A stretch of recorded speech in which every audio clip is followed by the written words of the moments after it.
Okay, good evening, folks. I'd like to call the meeting to order. It is 6:01 p.m. on June 24th. And this is a regular meeting of the Council of the Region of Queens Municipality. In opening the meeting, I'd like to acknowledge that we're in Mi'kmaq, which is the traditional unceded territory of the Mi'kmaq people, and we are all treaty people. I'm really happy to welcome our new Chief Administrative Officer, Willa Thorpe, to Council Chambers this evening. Welcome, Willa.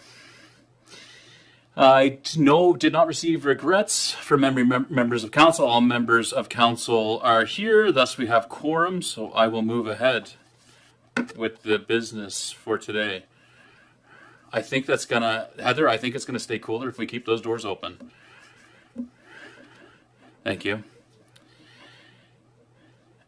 There is a variance appeal hearing on the agenda this evening, and it's listed as 10.1. The item is 10.1 in the agenda. In the interest of allowing that business to be taken care of early in the meeting, if it's the will of council, I would suggest that we address this item immediately following item 5, public comments. Are we okay with that, council, to shift 10.1 to come immediately after public comments? Okay, seeing no dissent on that, we'll look to make that change. Any other changes, additions to the agenda, council? Any revisions, additions? Seeing none, I'll ask for someone to move for the approval of the agenda as amended. Deputy Mayor Charlton's moved. Is there a second to the motion? Seconded by Councillor Carver. All those in favor? Carried. Any conflicts of interest from any members of council in review of the business items that we're discussing today? Seeing none, of course, as we move through the agenda and deal with each business item as it comes up, if you feel that you have a conflict of interest, please inform me, and we'll ask that you leave council chambers while that business item is discussed and voted upon, and after which time you can rejoin the council. Approval of the minutes. So June 10th, we had a regular council meeting. We circulated minutes. Are there any changes to the minutes as circulated? Any changes, council? Seeing none, I'll ask for a member of council to move to approve the minutes for June 10th, 2025 regular council meeting as circulated. Moved by Councillor Mero. Is there a second to the motion? Seconded by Councillor Fancy. All those in favor? Carried. Okay, at this time, I'll open up the floor to public comments at this portion of the meeting. If you would like to address council this evening, please limit your comments to 5 minutes. Come forward to the podium, and this podium, or if you'd prefer to be seated, any of these 5 microphones works. You push the gray button to speak. It'll turn red like this, and then you can speak. Please state your name and the community that you reside in prior to providing your comment. Please direct all comments to me as the mayor and the chair of this meeting. And then when you're done speaking, please push this button again. The light will go out. For anybody who would like to address council this evening, I'll remind you that this is a public meeting. It's being recorded and broadcasted on our YouTube feed and our social media Facebook page. And these are quite sensitive. These microphones are quite sensitive, and this camera here, it pivots throughout the meeting depending on who's speaking. So please just conduct yourself accordingly. You may be recorded. Your voice may be picked up. So that said, is there anybody who would like to speak and address the council this evening? Just ask again, is there any member of the community who would like to address council this evening? Yes, go ahead, sir.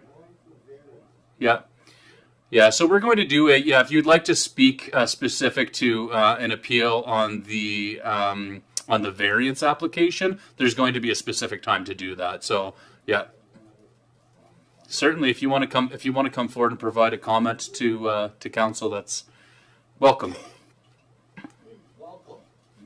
My name is Steve. Oh, you just want to hit that button so that you'll be there. You go. There you Well, go. my name's Stephen Anthony. I live on George Street. Right. Thank you. There seems to be a man-made waterway running from where the new development is, down across on Lenathan's land, underneath Old Port Mattoon, George Street, across the road and over behind the house there. Now where this here 8-unit development went in, are you guys prepared to at least keep that up?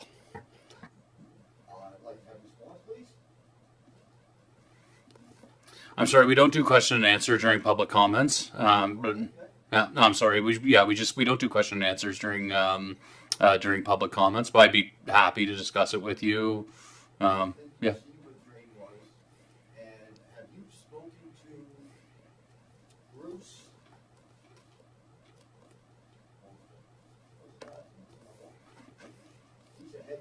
If you could just take your microphone again, just because. Yep. Have you talked to Bruce in my book? The guy used to head for housing development. He was down at my house and looked over my property. I don't know if he has contacted you yet or not. No, I've not been in direct contact with him. I'll contact him again. Thank you. Okay, thank you, Mr. Anthony. Oh, if you could just hit that microphone one more time for me. Sorry, a little song and dance. Yes. Thanks very much. Thank you.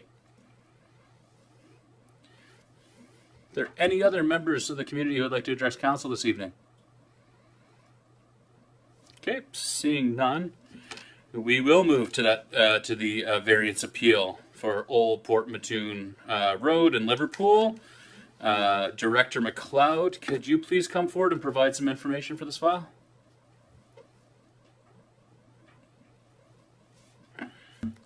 Yes, Mr. Mayor. So the owners of a property on Old Port Mattoon Road in Liverpool have made application for a variance in the rear yard setback to accommodate their new multi-unit residential development.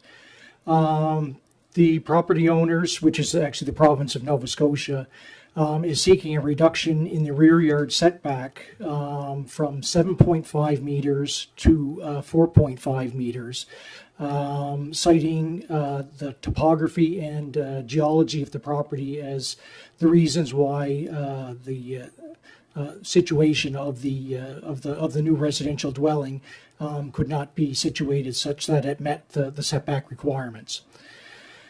So the Municipal Government Act sets out that all property owners within 30 meters of the subject property get notification of a variance application and variance approval, at which time they have an opportunity to appeal if they think they are adversely affected by the granting of that variance. So one appeal was submitted in regard to the variance, and I guess in a variance process, essentially council can make any decision that the development officer could have made in reviewing and approving a variance application. So that's kind of sets out the two recommendation options that are included in the staff report, and one of those options is to overturn the decision of the development officer and deny the variance for the subject property. The second recommendation option would be that council uphold the decision of the development officer to approve the variance. So the appellants are present here tonight, as is a representative of the property owner, being the province of Nova Scotia.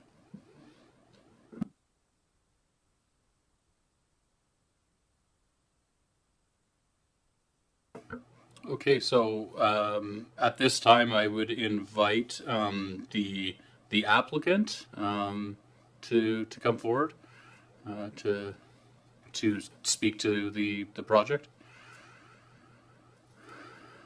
Or sorry, not the appellant, but the applicant, the actual original applicant on for the application. Thank you.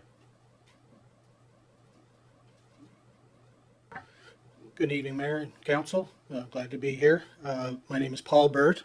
I'm with the Department of Growth and Development. My title there is Construction Project Manager, and this is one of my projects to manage on behalf of the province. So we did apply for permits for this project. Full disclosure, the project is underway, as most of you already know. We were trying to line up our project plan with getting our permits in place, but the appeal has kind of slowed down that part. I'll speak to the variance. I mean, I'll note first that staff have approved the variance to reduce the side yard, or sorry, the rear yard from 25 feet, 7.5 meters, to 4.7 meters, 15 feet. It meets the building code. The setback was a zoning issue, but when we had designers design the building, we wanted to make sure we built it and designed it in accordance with the National Building Code. So the building still fits within the required setbacks for fire safety and limiting distance and all that stuff. So we do have a design team design this building. It is an 8-unit, 2-story, four units per building. The topography is very difficult because it's graded. It's up behind our existing stock of housing units. The terrain was quite rocky, steep, a lot of big rocks we encountered. So how we started this project was first we do our due diligence. We hired Stantec, an engineering firm, to do test pitting. We hired a survey to do a topography survey and to establish the boundaries. That survey is part of your package there. We hired another consultant to do what we call an ESA. We want to make sure that it's not a contaminated property, that we're disturbing anything that would impact our property or neighboring property. So all that came back clean. So with the geotechnical information from the engineer and the topography survey, we had to locate this building on the property. So we chose a location that would minimize disturbance to the existing property, would provide a nice level tier, because this building is not only going to meet and exceed building codes, it's going to meet and exceed the energy code, and it's going to meet and exceed accessibility. So the Rick Hansen standards are very important. So we had to find a nice level terrace to construct this. We did. It's a beautiful lot now. It's really been worked. So now I'll kind of go back to the variance and the appellant's procedure. I understand they have some things they want to raise, and we are good neighbors. That's why we're applying for permits. That's why we do all our due diligence. That's why we're doing this project properly under the supervision of engineers and contractors. So we're not on their property. We're not encroaching on their property. We don't need their property for anything. I know that was a concern raised in their letter of appeal. We're also not doing any blasting. We're done doing rock breaking there. We had to have an excavator with one of those tappers. You're familiar with them. So there was a couple of days where the neighborhood was certainly disturbed by some noise, but we're done rock breaking. So we have a nice terrace on there. It's all graded. And we have, again, a competent engineering firm, CBCL, that's doing a design so that we collect all our surface water and divert it and take it down so it's not impacting anybody's property. So this is what we're doing anyway. It has really nothing to do with the appeal. I'm here today just kind of support staff's decision. I will bring any information back that the Anthony's want to raise. We do want to be a good neighbor. I'm not sure what the drainage issue he's referring to. It's not anything that we're doing. It's not impacting anything we are, but we're certainly willing to kind of look at it and make sure that we're not. We've kind of gone above and beyond. We've established silt fences and stuff like that. So, we want this to be a good project for the community. It's 8 affordable housing units that we need. Again, it meets and exceeds building code, energy code, accessibility code, and it's going to be a really nice building. So maybe if there's any questions, I'm certainly prepared to address them, or if we want to hear their side, we'll certainly come back to the mic if need be. Council, any questions at this time? Any questions from council? Go ahead, Councillor Fancy. Not knowing the situation or anything, but when you talked about a lot of times even just building can disturb waterways, even though you don't expect it, because you just don't know what you're going to get into. So if there was some way to disturb the water, so there was water redirecting into a spot that shouldn't be, would that be something you would be looking at trying to help it with? Okay. If we do create an issue, not only relieving.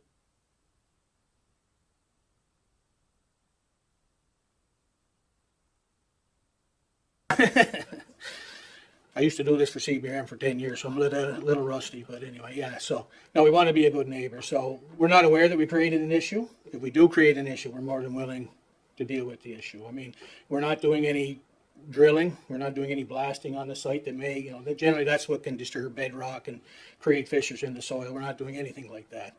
We're done kind of, it was the topography are big round rocks that the ice age kind of deposited. So we had to move those and break those up, and that's what we're going to do. So when the site, part of the final site plan is curbs and gutters and drains, so everything that we do collect on hard surfaces is diverted away. But, and we're up high. We wanted to possibly do another 8 unit in the future, whether we'll ever do it or not. It's a very difficult site, but we did find a terrace that met all our needs, and it is, we're not dealing with, there's nothing going behind the unit, there's no runoff. It is kind of up on a plateau, and then everything kind of slopes towards Mouton Road and down the driveway where we plan to kind of divert and collect everything. Any other questions from any other members of council? I have a question. Just what's the current state of the construction project? What phase are you in, or what does it look like up there? The footings and foundations are poured. We're getting the frost wall, the mud slab, and the bearing walls ready. And this is modular construction, so they're built and they're stored on site in Trenton right now, and they're going to be shipped up and stacked on the foundations. Trusses go over it, and then it gets all covered up. If anybody happens to drive by Shelburne, we have almost identical building underway up there on Clements and Buckley Street, and it's a beautiful little building, and it's going to be nice. It's quality construction. So, but just to be clear, the footings are laid, the foundation is Footing in is laid, place foundation is laid. as in the location that's That's articulated the within location the variance that's shown application. on the drawing there. Okay. Yeah. Thank you. Okay. Any other questions, council? Okay, thank you, sir. At this time, I'll ask that the appealants, Mr. or Miss, who wants to speak on behalf of the appeal, come forward.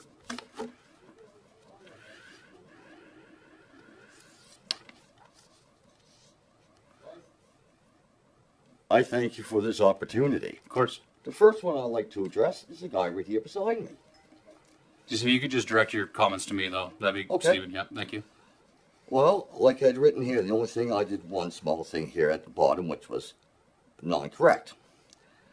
After checking the survey done by Robert L. Hunt and your own documentation, it appears that your land, 700-29210, runs from the corner of the land originally owned by Richard Langell, PID 700-19302, to the corner of the land originally owned by Nellie Krause. I don't know who the new owners are. I will have that information for you. 700-19229. This appears to be 541.62 feet, showing that you have more than sufficient acreage to accommodate your development. Since the evidence shows you do not need your variance because of the size of the land you already occupy, it should not have been allowed. And my other concern. Oh, just keep it on. You're good. Yeah. Nope. Push it again. Nope. And my other concern, I don't know if you guys realize, there's a man-made waterway that goes from where this house is being developed, this property, down to Old Port Mattoon Road, underneath, Yeah, George over here. Street. Yeah. Underneath George Street, across to the backyard on the other side of the road. Did you realize that? I don't believe you did. And yes, part of it is filled in. It runs right beside my land, down across Lenathan's land. How it was ever put there, I do not know. The town had cleaned that out at times when it did get plugged.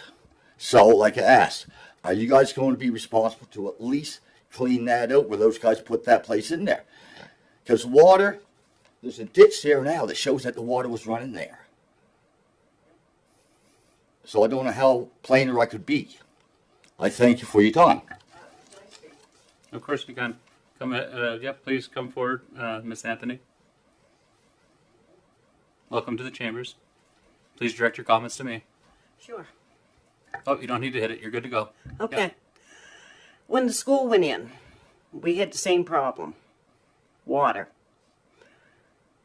The water that's going to come from that building is going to flood our property again because they filled in that ditch. And when it was the school, we had the same problem. So we dug a big ditch in behind our house. And we still got some water, but not the flood. Dick Langell even used to open his garage doors and leave the water flow through. So we're going to have the same problem because when they started this building, they put the rocks and that in the ditch. And if you guys would like to go up and have a look, instead of taking our word for it, and they put up this here big black piece of tar paper or whatever you want to call it, because the rocks are just about on our property. And I didn't think that was allowed. But none of you fellas want to come and have a look. You just want to do what they want. You're not concerned about the private sector. And who's going to clean my basement when it floods from their water? Because the ditch is gone. Are you guys going to come do it? Not likely. Thank you. So if I could just, I'm just Sure. going to ask to clarify. So it sounds, what I'm hearing from you, Marilyn, and Stephen before you, is that your primary concern is stormwater management and, Yes. and stormwater drainage. And I think, I mean, we're well positioned. I think this is within the town limits of Liverpool, and we manage stormwater. We have competent public works staff, and I think, and we will certainly look to work alongside our counterparts within the provincial government to ensure that we mitigate against any known, foreseeable, and you know, and manageable impacts to stormwater management. That I think that's fair. I'm just trying to understand the extent of, like, the variance is about being roughly 10 feet closer It's to your not. property line. But the actual variance application that we're looking at here is They- with respect to being 10 feet Excuse- closer to your property Okay. line than is What- allowed in our bylaw. So I'm just trying to understand the linkage between the What they've stormwater done? issue and the proximity to the property line. You take our property line, right now, their rocks is up against our property line. They put a black barrier up, thinking we wouldn't go look. They got rocks and gravel. If it's that far from our property line, it will take it all. That's why I'm saying, nobody will come look. And that's all we asked. Courtney didn't come. I invited him. Nobody will come and look. You're taking his word for it instead of coming and having a look. You won't take our word, so come have a look. Because, honestly, I always liked this town, but you know what? It's getting, I'd rather sell the place and move out. And I've been here over 30-some years. And I grew up in Milton. But when they can move in and do to our property or do what they want, is not right. And you fellas all are agreeing, it seems, with the variance. You fellas would not like it if they done it to your property. And our property is a nice piece. We worked hard at it. And we get the welfare kids coming onto our property and destroying it. I'm not against welfare, but keep putting them up, and that's, our place is worthless. And no, that ditch, when the school went in, we had Susan McLeod, Carrie Morash, the environment, the school board. We had them all there, and we put Kool-Aid in the water when it was raining. And I will do it again. I'm to the point. Yeah, he might have more money than me, but I don't give one about it. I'm done. He's not going to destroy our property. Thank you. Thank you.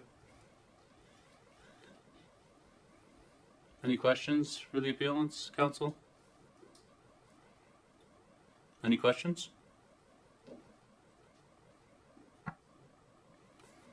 No. Okay.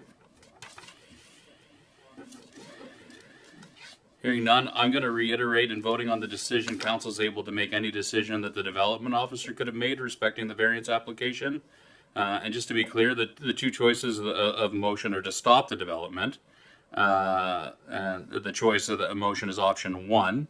Votes to stop the development would be a vote in favor of that motion. And then just to be clear, to allow the development to continue would be option 2, was provided in your agenda package or in the report. And that vote, there's votes to allow that to happen, are votes in favor of that motion. And so I'm wondering, council, is there a member of council who would like to move a discussion for debate, a motion for debate? Councillor Fancy, would you like to clarify something? I just see. Yeah, just more of a clarification. It wouldn't matter if it were just a homeowner or the province, whoever may be building by someone else. If there is a discussion on infringement, I would like to know before I made any kind of a decision on that. They're saying about rocks being over on there. Well, if it is, then they need to be moved, or whatever it may be. I'd just like to make sure the infringement wasn't there. Of course, that's kind of hard to know when we're just hearing everybody talking. So I don't know. It's just it's a thought. Okay. I'm not sure if our staff has any further clarity on that piece. Director McLeod? Not in particular. I guess the property owners have had the property surveyed. There's a topographical survey prepared, so I think the lines or the boundary lines have been established. So I guess we as staff are not in the position to be able to determine where property lines actually are. So if there is an issue with materials encroaching onto the neighbor's property, that's it's not our position to intervene in that if that is indeed the case, but it's more of a civil issue. And is our, just to be clear, within our land use bylaw, does that prevent against changes to the grade? Like, I understand that there are setbacks with respect to where a structure sits. What does our land use bylaw or building standards say with respect to changes to the grade or modifications to the site? The bylaw doesn't address those. It's the setback. Not? Pardon me, it does not address? It does not. No, it addresses the setback requirements from the property. So the applicant has indicated that the setback they're proposing is a reduction from the 7.5 meters to the 4.5 meters. So they have indicated that they're well within the property boundary of their subject lands. And with respect to the concern raised by the appellant, that's concerning changes to the grade or use of like movement of boulders closer to the property line, there's nothing within our land use bylaw that prevents against that? That's correct. Councilor Fancy, does that clarify for you? It does, and it doesn't, because I believe that if where they've cut out the lines and where they're running cement and everything is within the boundaries, that's fine. But there's the other parts of it is that if we were to vote and give this an A-OK, I'd want to see everything else moved out of there to be able to not interfere with the other people's property.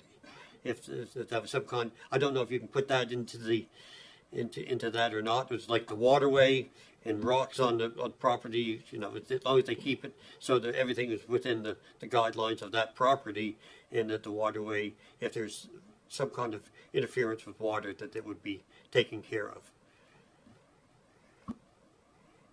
I think that's fair. Councilor Jenkins? I'd like to ask the project manager a couple of questions, if he could come up.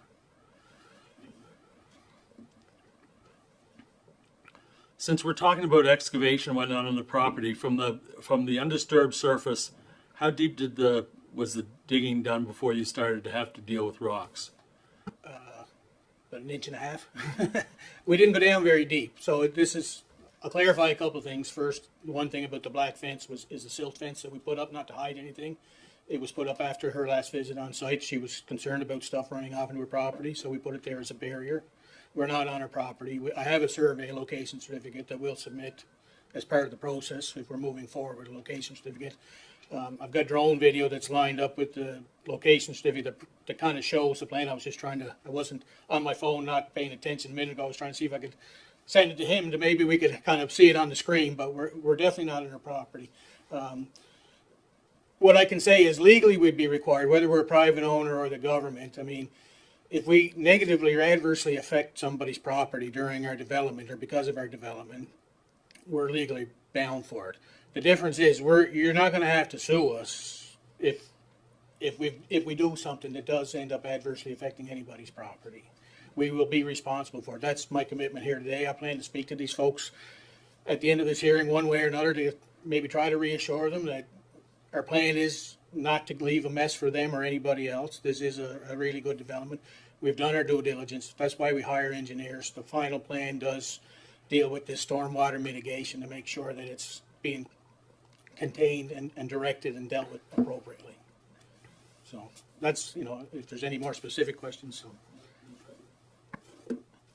Okay, the second question is, when you did your excavation on the property, did you ever encounter a water problem while you were doing that you had to deal with to move water away from the construction site? No, because like I said, and we've had some weather since we broke ground, but the ground there is very coarse. It's very rocky, and there's all kinds of highs and lows and valleys that are there naturally because of just the way it's natural topography. But there's no springs. We haven't had a water problem. We're collecting it now. Even during the heavy rains, we haven't had water ponding even in the excavation. So it is a very dry site. But historically, it sounds like, and I was aware that there was some concerns with the school was up originally. Our project is much smaller. It's taken up a much smaller footprint. It's basically a small 2-story building with a parking lot, a driveway, and some area from turnaround area. So it's not like a huge hard packed paving lot. But there is some hard packed, but it's going to be curb, gutter, drains, directed to deal with it appropriately. So my last question is, how far from the construction site do you grade or move earth or disturb the soil? Right now, what we're trying to do is to take everything down to zero. So we are trying to blend our disturbed site down into the natural sites all around. So there is going to be some retaining walls, some curbing walls, just on one corner. But again, all that, and right now everything is kind of terraced to kind of go towards Mouton Street anyway, naturally. So, okay, thank you. Any further questions from for the appellant or the applicants? Okay, go ahead, Councillor. I have concerning water and runoff. Traditionally, everything runs down the hill. I think we can expect that to continue. Yeah, I hope so. So there are some what we will call ancient diversions, brooks. I walk that path across George Street or below every day, and there are 4 to 5 top that I can see brooks and a couple that I can't see. They're underground. And I guess the question is, how did you divert? Did you just go with natural flow? Is it still all flowing down towards George Street? Did you divert it somewhere else? Are there culverts involved?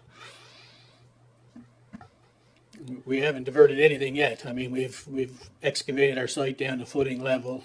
We've got our level kind of flattened off and everything, but we haven't had the collector divert water yet. It's the old commercial that goes away, and we didn't see anything while we were excavating that looked like any kind of infrastructure in the ground that wasn't natural. It truly is undisturbed till, very large round boulders that I guess the glaciers kind of probably pushed in and dropped there.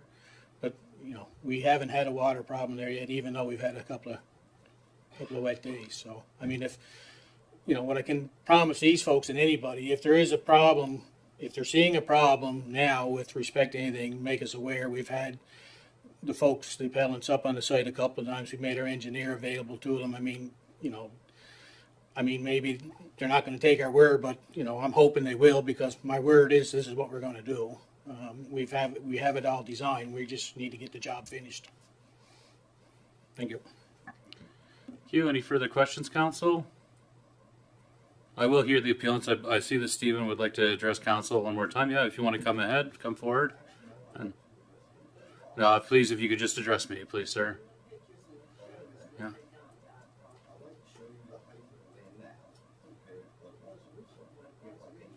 Sure, yeah, of course, yeah.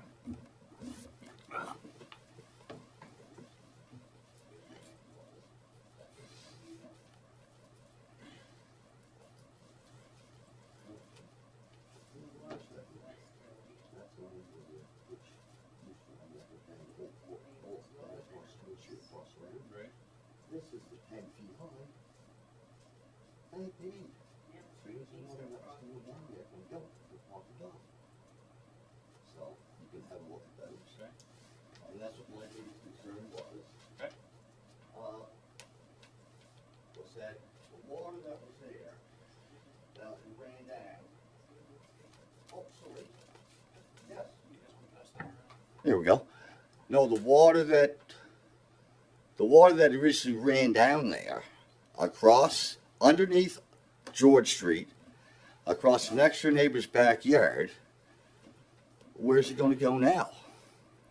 It's still they built where it came from. If they would have looked towards George Street, they would have seen the ditch that was dug. The ditch is still there below it. It hasn't gone nowhere. So the evidence is there to see. And the problem I have with the variance is the size of the property. They had more than sufficient land to do what they wanted, if they used land properly. But instead of doing that, they took a variance back towards me. Like he had said, we might build another one there, which he had just stated that. That's the reason why. They set back that much, they could build another one beside it. If they wouldn't have set back, possibly they wouldn't have been able to. So I get a feeling a lot of information has been brought forward. Thank you for the opportunity. Thank you, Mr. Anthony. Councilor, are there any further questions, looking for any clarification from any of the parties to this hearing for this variance application?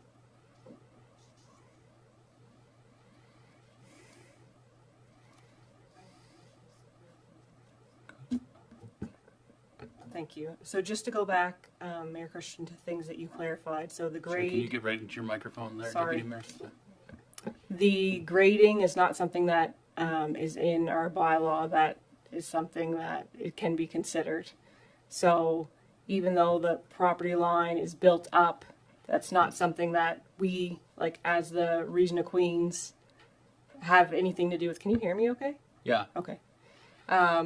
So I'm just, I understand that there are concerns from the appellant, but those to me seem like those are things that have to be dealt with between property owners. And if there are flooding concerns, I think those concerns are valid, but there's a promise, a commitment to, deal with those. I think there needs to be some better conversation there about what those commitments look like. I can understand that the appellants are concerned about the what ifs. They don't want to deal with it after it's already happened. They, I think, want some things done proactively, but it doesn't appear to me, based off my experience the last few years on council with these type of things, that the concerns that are brought up are things that would make sense for us not to move forward.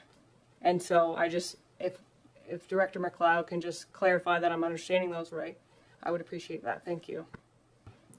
Yes, Deputy Mayor Charlton, you're absolutely correct, I guess. As far as the variance is specific to a variation of the setback that the structural development can be from a property line, irrespective of changes to the grade or that sort of thing. So I guess this application is dealing specifically with that reduction of that rear yard setback, whereby the land use bylaw requires a 7.5 meter setback, and the variance granted is to have that reduced to 4.5 meters. Thanks for that, Deputy Mayor Charlton. I tend to agree with you, and I think that, but a value add to having hearings like this is an opportunity for all the parties to hear from one another. And I think it does sound, and there's a commitment on part of the developer. There's also a legal obligation to address any unforeseen or otherwise impacts to adjacent properties or downstream properties when a development occurs. And so I hope that has come to light and surfaced and can lead to meaningful dialogue with the parties present. I have to say that it is challenging to hear this when, and I can appreciate the province's motivation in building affordable housing, but the fact that the structure has moved forward and that the beginnings of the structure are already in place, even while we're hearing this, puts us in a rather difficult position, to be honest. And I think I think it's worth noting that. But I appreciate everyone who's come forward today and the discussion we've been able to have. I'm just going to ask one more time of council if there's any further questions or clarification before I look for a member of council to put forward one of the motions for debate. Is there any further clarifications or questions that council would like at this time? Councillor Wenzel? What you're giving us two options. Is there a third option where we could table until July, as apparently the project's going forth without this hearing anyway? I'm concerned that although Stephen Anthony had brought us some pictures, and the representative from the Nova Scotia government has told us that he has drone footage, and wouldn't it have been nice at this hearing to had all that? I guess my question is this something we can table, or do we need to vote on this tonight? You can put forward whatever motion you'd like as a member of the council. You don't need to pick from the options that have been provided by staff, for certain. But is there a motion? Yes, go ahead, Deputy Mayor Charlton. So to Director McLeod, just another clarification point. This property is currently zoned for residential housing, and there are different types of residential housing that could be placed on that property without requiring a variance if it were a smaller unit, for example. So I just want to highlight that, because sometimes I feel like in the past we were uncertain as members of council. We think that it's just something that's not allowed, but with a variance it is allowed. They're just asking for a reduced setback. So I just wanted to highlight that if this were a reduced size, the province still could have gone in and graded the land and moved forward with the project, and we wouldn't be here if it weren't for this variance. So if Director McLeod could just clarify that, I'd appreciate that if he feels like he needs to. No, you're absolutely correct. This is strictly to reduce a rear yard setback. So multiple unit residential dwellings are permitted in the current zone. So a building, if it was set back the 7.5 meters from the rear yard and it met all the other applicable setback requirements, then no, we wouldn't be here for discussing. And so, Councillor Wenzel, I think that's why I don't know of the relevance of tabling this and providing further information with respect to the impact on the stormwater issue, because really the stormwater issue is outside of the discussion of the variance, which is about the setback, which is about the proximity to the abutting property. That I think that's my challenge, but again, it is the will of council, and council can, if there's a member of council who would like to put forward a motion, I'll hear it, irrespective of what the motion is. Just thanks to Maddie and Mike for clarifying that, to your point. Just one quick question, because I'm getting lost in the math, Mike. So if it was 7.5 meters, then we wouldn't be here. We're asking for, what, 5 meters now instead of 7.5, for a difference of 2.5 meters? 4.5 meters is what's being proposed. Yeah, it's a variance of 3 meters from what's required.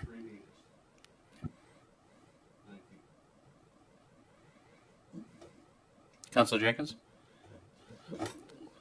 That 4.5 meters. That's not to the actual structure. That's to the veranda or the decking. Is that correct?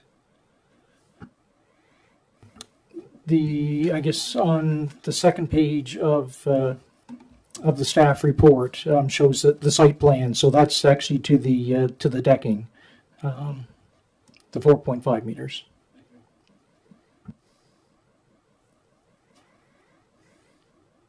I'll recognize you, Deputy Mayor Charlton. Thank you. So, given these clarification points from our staff and that grading is not considered in any of these things, I am prepared to put number 2 forward, that Council Region of Queens Municipality uphold the decision of the development officer to approve a variance to reduce the rear yard setback on property identified as PID number 700-29210. Is there a second to the motion?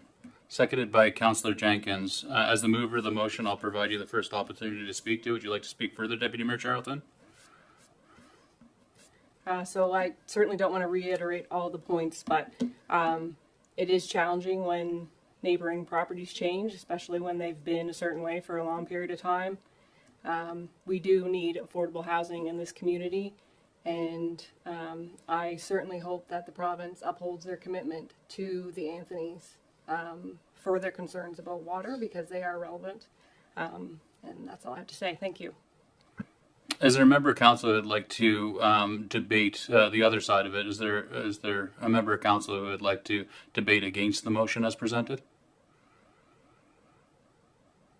Is there any other, as the seconder of the motion, would you like to speak to it further, Councillor Jenkins? Councillor Jenkins would not. Is there any other member of council who would like to speak further to this? Go ahead, Councillor Fancy. Just one other small thing is, as we see the elevation difference, if it's up closer to 10 feet, when you're digging like that and putting things down, the rock's going to roll off and they're going to go beyond the area of the variance. And what we have to do is put the trust.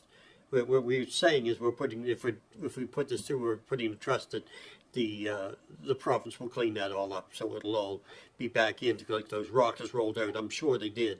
If come down 10 feet off that, they can't just stop at the 7 foot at the 4.5 meter mark. So that plus the water is I think it's a commitment from the province. I'm okay.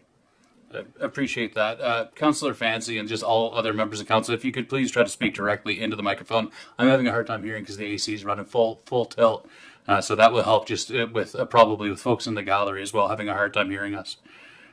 Are there, yeah, that's full tilt, that I assure you.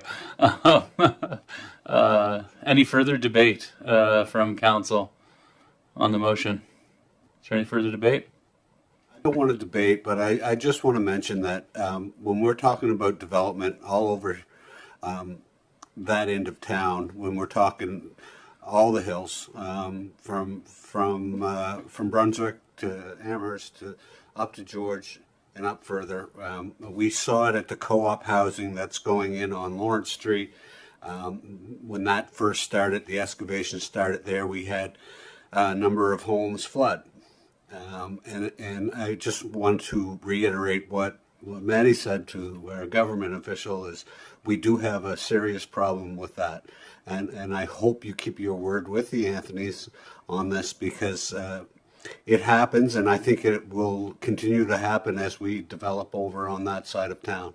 Because again, everything runs downhill. Anything further, council, before I ask the question?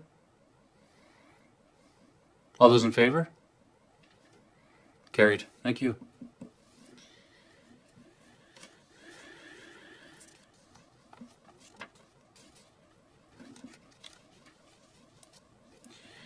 Okay, moving on to delegation presentations. We have two presentations this evening, and the first presentation is on the Green Shores program, transcoastal adaptations. Kelly, you want to come forward? Again, either place if you'd like to be seated or standing. You pick your poison.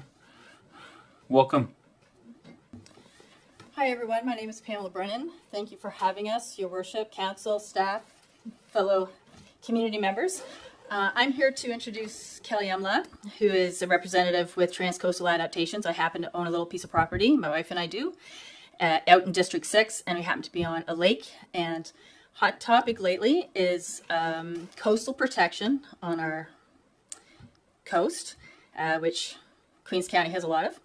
And also considerations for lakeshore properties as well. And with that, I'll hand it over to you. All right, thank you everyone for having me here today. Like Pam said, my name is Kelly Umlaw and I work at Transcoastal Adaptations, which is a center for nature-based solutions based out of St. Mary's in Halifax. So if we can get the PowerPoint up and ready to go, I'll be here talking about the Green Shores program, which is a program that helps homeowners and municipalities to increase their shoreline resilience against climate change in our region. Okay, let's see how this works. I clicked the wrong thing. What else is new? Thank you, Steve. I don't know how I messed that up already. There you go. There, and then just click. Nope, don't click that. Just use your arrows. Oh, okay, that's why. I misunderstood. Okay, thank you. Thanks for bearing with me. So just a little bit about Transcoastal Adaptations. Just to start, it's the Center for Nature-Based Solutions out of St. Mary's in Halifax.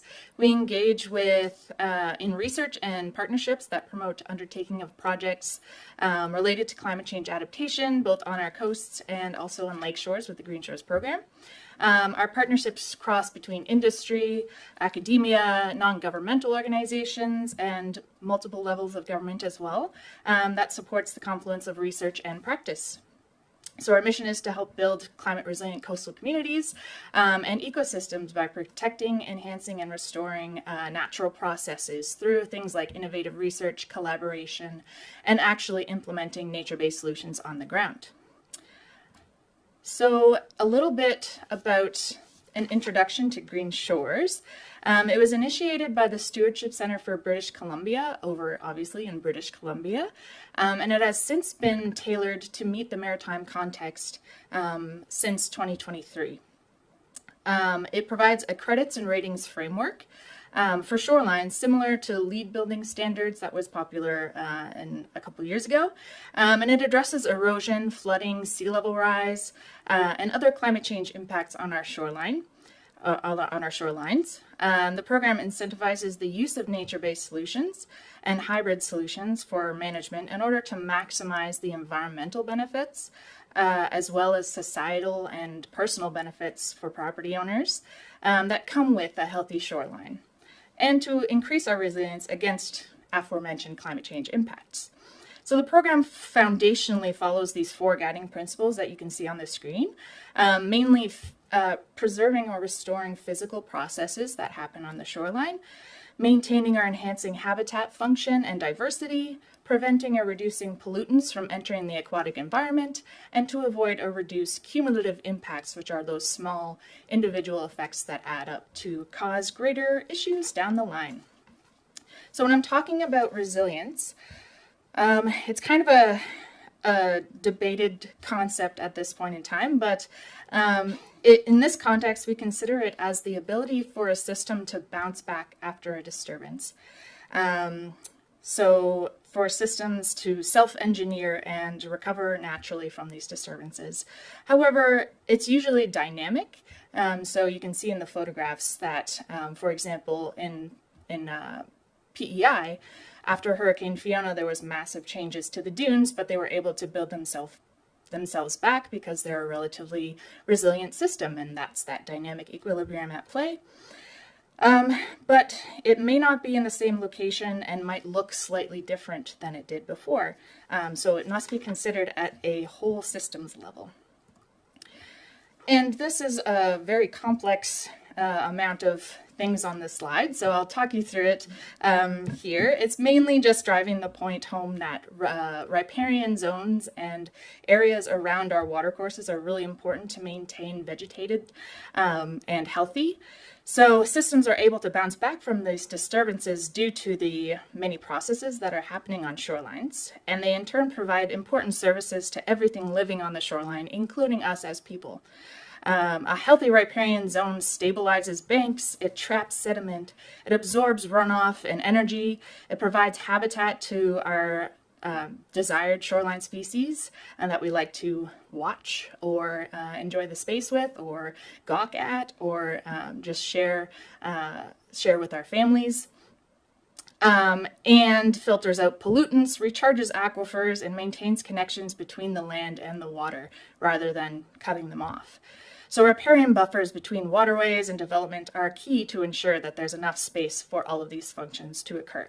And so that's kind of the gist of what this is saying, but you can see there's a ton of different key points, like they trap and store sediment, maintain biodiversity, etc. And that's why they're important to maintain and keep. On this slide, you can see that shorelines are constantly shifting. And so the left diagram here illustrates a drift cell where sediments are balanced on the coast. Similar cells exist on lake shores, but just on a smaller scale. Sediment also moves between the shore through what's called the littoral zone, which is basically where the sunlight can penetrate to the bottom of a lake. And wave energy can help sediments to settle on the bottom of lakes if there's enough energy, of course. Erosion and eroding bluffs and banks are really important to ensure that we're feeding our shorelines. The sediments are transported along shorelines and deposited on our beaches. When the source of the sediments, like the erosional source of sediments, is blocked by armor or other interventions, erosion simply is just going to accelerate somewhere else to make up for that lost material. So it's important to keep in mind when we're looking at shorelines that hard armor structures might not always be the best option. And in fact, there is a hierarchy of structures and intervention options that would be preferred, in that if you have a natural shoreline, maybe try to keep it as best you can, as natural as you can. There are soft alternatives as well as hybrid alternatives, like I mentioned before. And then the last resort would be our sort of hard armor structures, when that's the only thing that can stop maybe critical infrastructure from being inundated, for example.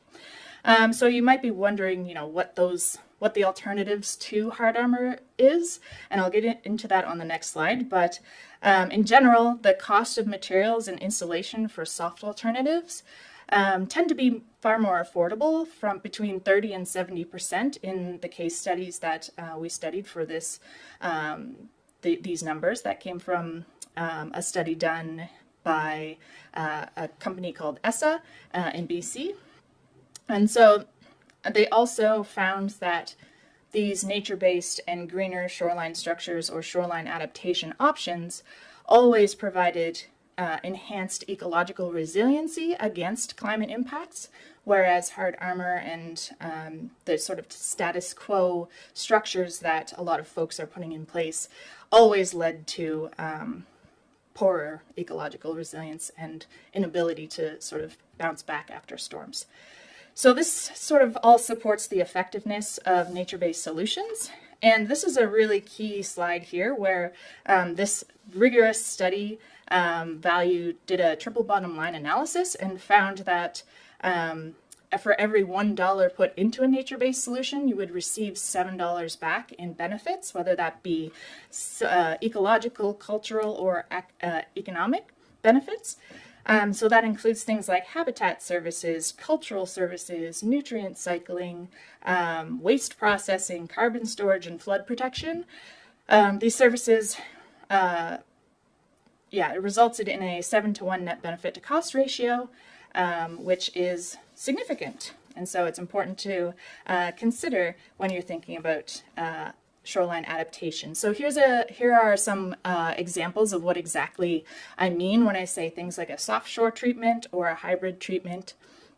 So soft shoreline treatments essentially utilize natural materials, biodegradable materials, but also your logs and how they are placed on the shoreline to either reduce or slow the rate of erosion or flooding on properties. And there also could include something called the living shoreline approach, which is essentially similar, but also includes strategic planting to minimize impacts. And then a hybrid solution is essentially the same thing, but incorporates harder elements like rocks or structures that are buried, so that if it has a higher wave energy, it's not going to be impacted quite as much as it would a soft shore treatment. So this is where Green Shores really thrives. So there are 2 credits and ratings guides for Green Shores. The top one here is Green Shores for Shoreline Development, and this is applicable to mostly municipal properties, so things like parks, mixed-use residential and commercial, institutional shoreline properties, and both of the Green Shores programs are applicable on marine and lake shorelines.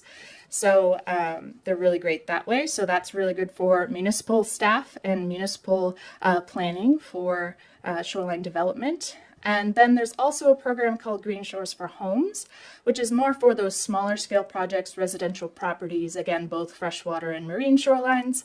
And it also is intended to sort of encourage incremental improvements over time rather than larger scale developments. So, yeah, and it also includes a monitoring guide for homeowners as well, because it's really also about stewardship and getting people involved in their actual shoreline works so that they can be familiar with how things work and how best to take care of it. Okay. And so here's an example of a shoreline project that is currently underway here in Queens Municipality. So that is on Maliga Lake, and it's essentially the homeowners, did you want to talk about it at all? The homeowners did infill a part of their lake and were unaware of the impacts, and then decided that maybe it was time to reduce their impacts and restore some of that back. So did you want to take a moment? Sure. So this is me coming out about something bad I did, but I have an opportunity to make it right. So what you see there on the left is what the shoreline looked like before we did anything. And what you see on the right is a flat area down near the waterline where that was a seasonal floodplain, and we brought in a little bit of fill. So we did the classic mistake. We peeled straight ahead. We didn't think about the repercussions of what we were doing. We didn't think about the critters. We were just really excited that we could have a spot on the lake. And I think that's probably a mistake that a lot of people make in earnest. And I can honestly say it was truly made in earnest. We tried to naturalize. We put down, we've replanted so many trees you wouldn't believe it. But we continued to have a problem on the waterfront area because that area wanted to stay wet. Nothing wanted to grow. So it took us a couple of years to realize, I think we interrupted a natural process here. And about the time we started to think about what we could do to make this right, which would mean taking out a lot of fill, we discovered transcoastal adaptations, and they're helping us figure out a solution to put this back the way it was. So my key messaging is, I think as a landowner, I ignored my responsibility of stewardship. And that impacts my neighbors. And my concern is that it's going to impact the lake, because we're facing every other day, we're concerned, oh, is that algae in the lake? Nope, it's pollen. Oh, is that algae in the lake? Nope, that is algae in the lake. And each 100 foot of waterline contributes to the health or the degradation of the health of that lake. And I can hold myself up as an example of someone who can acknowledge making a mistake. And when we see the overdevelopment happening on the lakeshore just for aesthetic purposes, I think it's time to bring these programs to the fore and say there are good reasons why we should leave shorelines alone. Back to you. Yeah, so it also goes to show that people can realize the changes that need to be made, and we're here to support them with that. So you can rest assured that Green Shores is science-based and it is backed by years of research and development. So it promotes shoreline design that dissipates wave energy, accommodates for storm surge and lessens flooding, incentivizes habitat restoration. It's gone through numerous technical advisory committees as well as people from academia, industry, multiple levels of government again. So if this is a program that you are either interested in utilizing for development of new policies, for example, or if you have a local homeowner who is like, I'm not sure what to do with my property. I'm seeing all these problems of erosion, flooding, or algae in my lake. Green Shores is a good and free program available for free online. The whole guidebooks are available in PDF format online on our website. You can direct them this way and we can get in touch and support them through this process. So a couple more things just to mention before we wrap up is that we do offer training in using the program, both level 1 and level 2. Level 1 is just a one-day training session where we kind of dive into why the program exists and how it can help shorelines in our region. And then level 2 gets into how to actually utilize it and practice submitting for certification. And most of the time they're offered for free for anyone interested in taking them. So we're trying to reduce the barriers to this program as many as possible. So if you're interested in training, let me know and I can offer that to you as well. And then the final thing is that we have a local government group. So we run the group for municipal and provincial staff to grow their capacity in being able to use the program. We meet virtually every month. And hear from speakers on topics relevant to the group. We also meet yearly in person once every year to foster connections and sort of network more easily with other members of government in our province.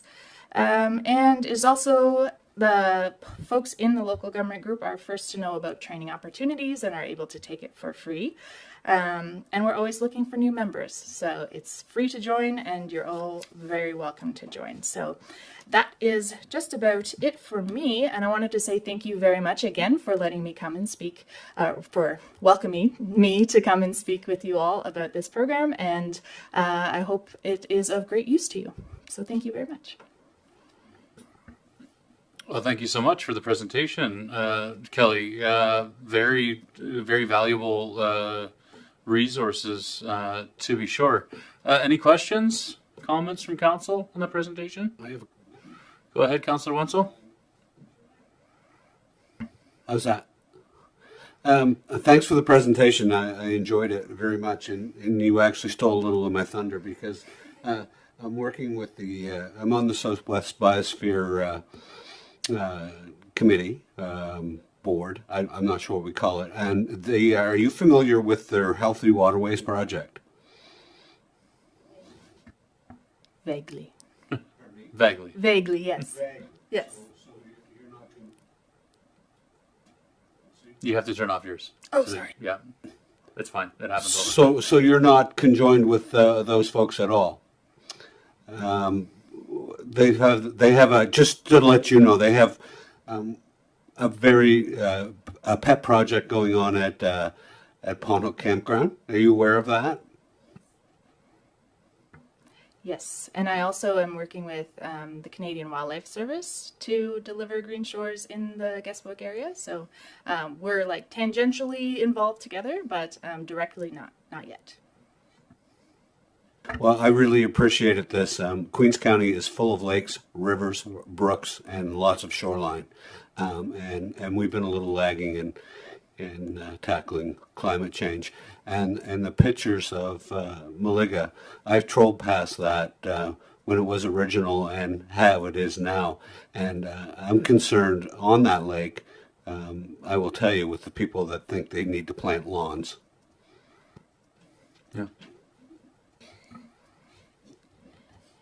Yes, sir, I think we're of the same mind.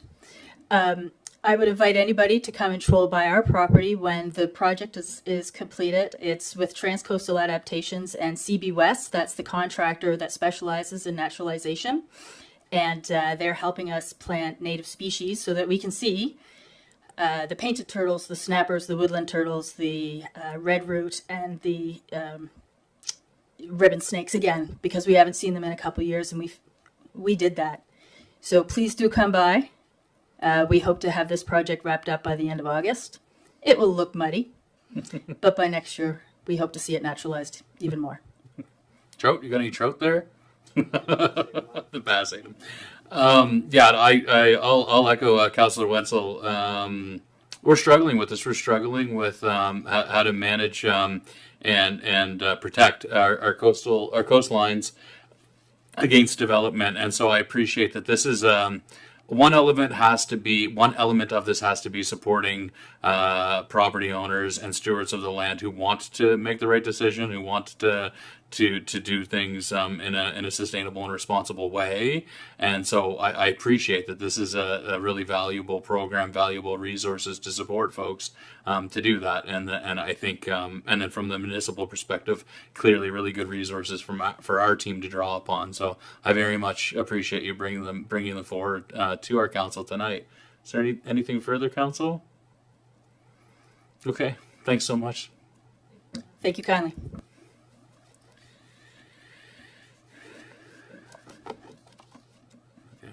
If it's okay, council, I would like to have our next delegation before we take a break, if that's okay.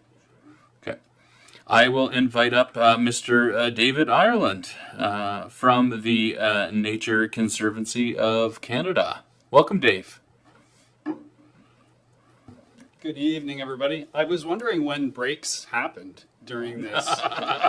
Do you want a break, Dave? No, Do you want no, I'm okay. I was very concerned about you folks, but good on you. Yeah, I can. Awesome. Control L, correct? Correct. Yeah, thanks for your time.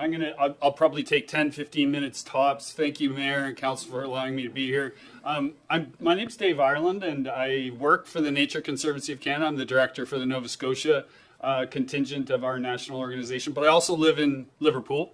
My wife and I chose Liverpool almost 5 years ago now, and yeah, we love it. I have an office in Halifax. I spend a lot of time in Halifax and across the province, but I feel really blessed actually to be in town here, part of your community, and kind of a story / proposal for you to consider tonight that has to do with your purview. Is that okay?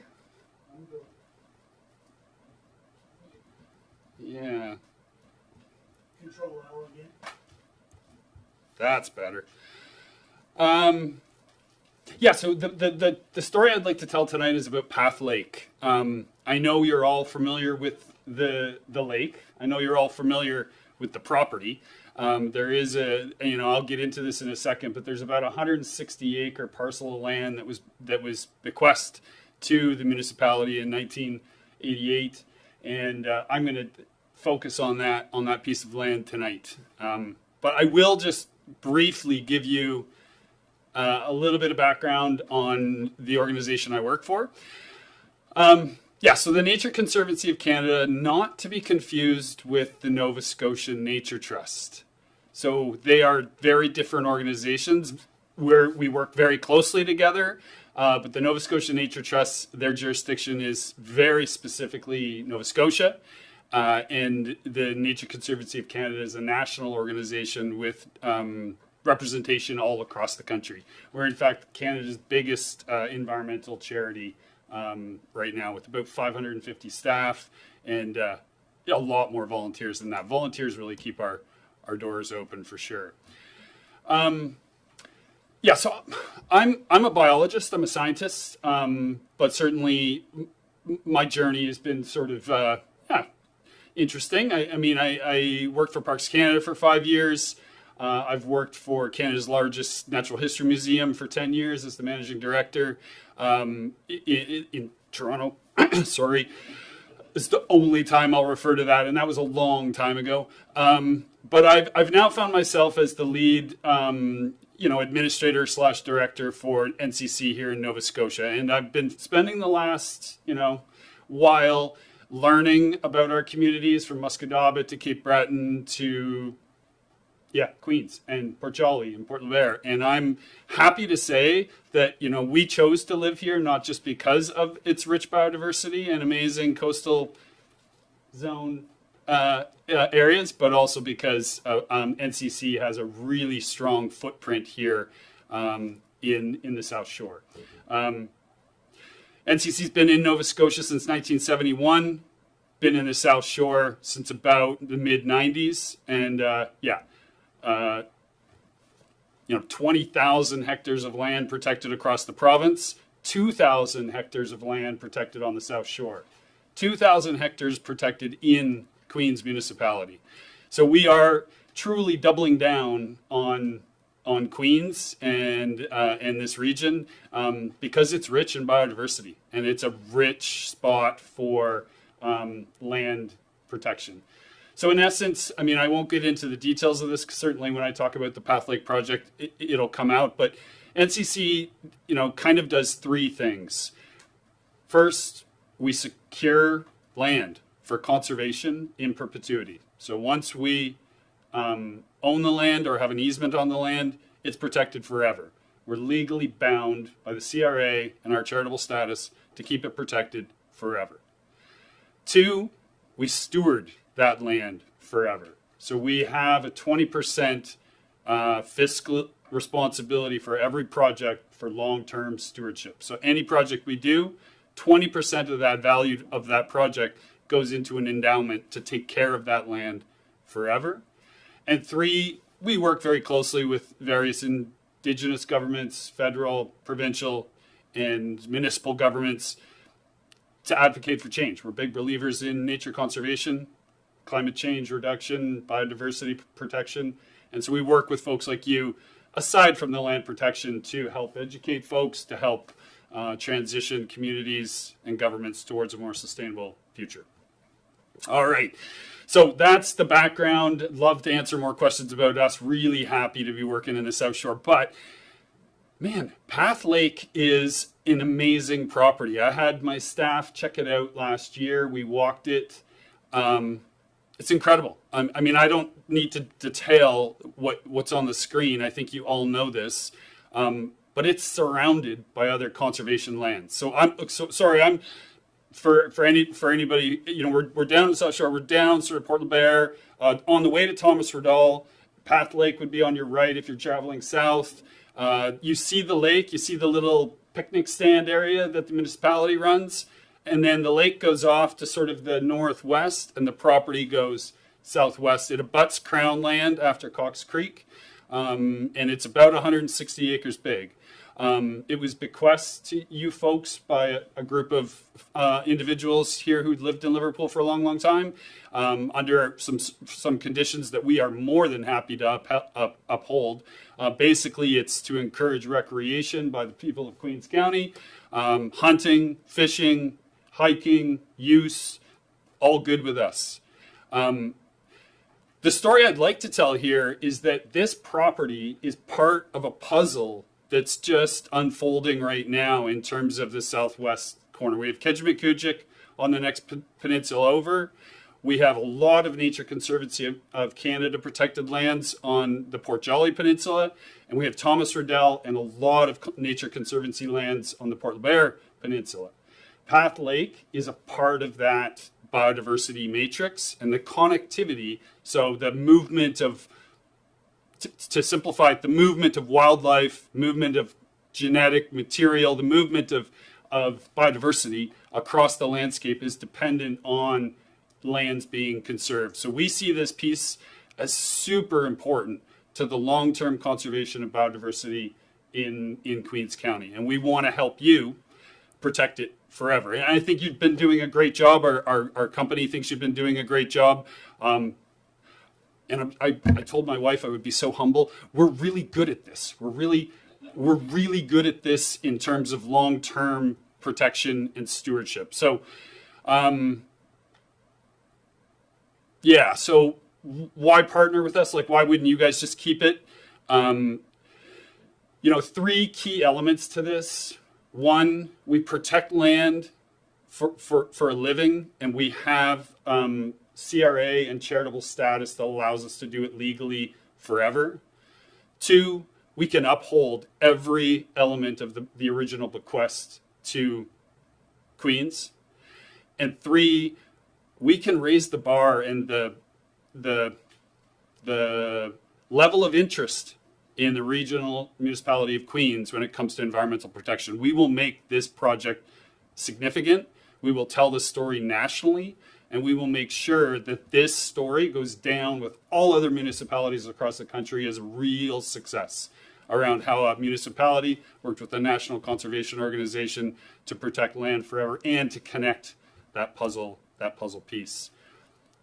I just threw in this slide really to double down on this aspect of stewardship. So believe it or not, I was in Musquodoboit Harbor this morning. Oh, I've got 2 minutes. I was in Musquodoboit Harbor this morning. So many black flies, so many ticks. I drove home, the ticks on my driver's side, like it was in the middle of the bush. But what we were doing there was we were working with the Confederacy of Mainland Mi'kmaq, with the Musquodoboit Trailways Association, and a group called Climb Nova Scotia. So these are rock climbers. And the 3 of us have partnered, just like this project, to protect a piece of land. And so what we did today was we built all the photo assets and the video assets, and we did the baseline inventory for the property so that on July 9th, we can drop a press release and announce to the world that the Mi'kmaq, NCC, and the Musquodoboit Harbor Trailways Association are working together to protect this land. This slide here shows a helicopter on top of Stewart's Lake. So we use all kinds of tools and techniques to monitor these lands, not just on the ground work like I did in Musquodoboit this morning. Yeah, so I mean, this is sort of the last slide here. This is the pitch. I don't know how these things work necessarily. I'm not sure if I'm pitching you or I'm leaving you with a good story and you can consider it and get back to me. But ultimately, yeah, we want to work with you. We want to work with you tomorrow. We want to protect this land forever. There's a few ways we could do it. I don't need to get into the details now, but if we want to discuss those mechanisms for collaboration, we can. There are some simple ones that we would prefer, and happy to discuss those. But ultimately, we'd like to take a collaborative approach to protecting this property forever, and happy to move into that next conversation. Thanks. Thanks very much, Mr. Ireland. Go ahead, Councillor Jenkins. I do have one question of curiosity. How much merchantable timber is on that property in today's market with the sawmills in the area? Great question. So the Path Lake property, I should have given you a bit of description of it. Not much.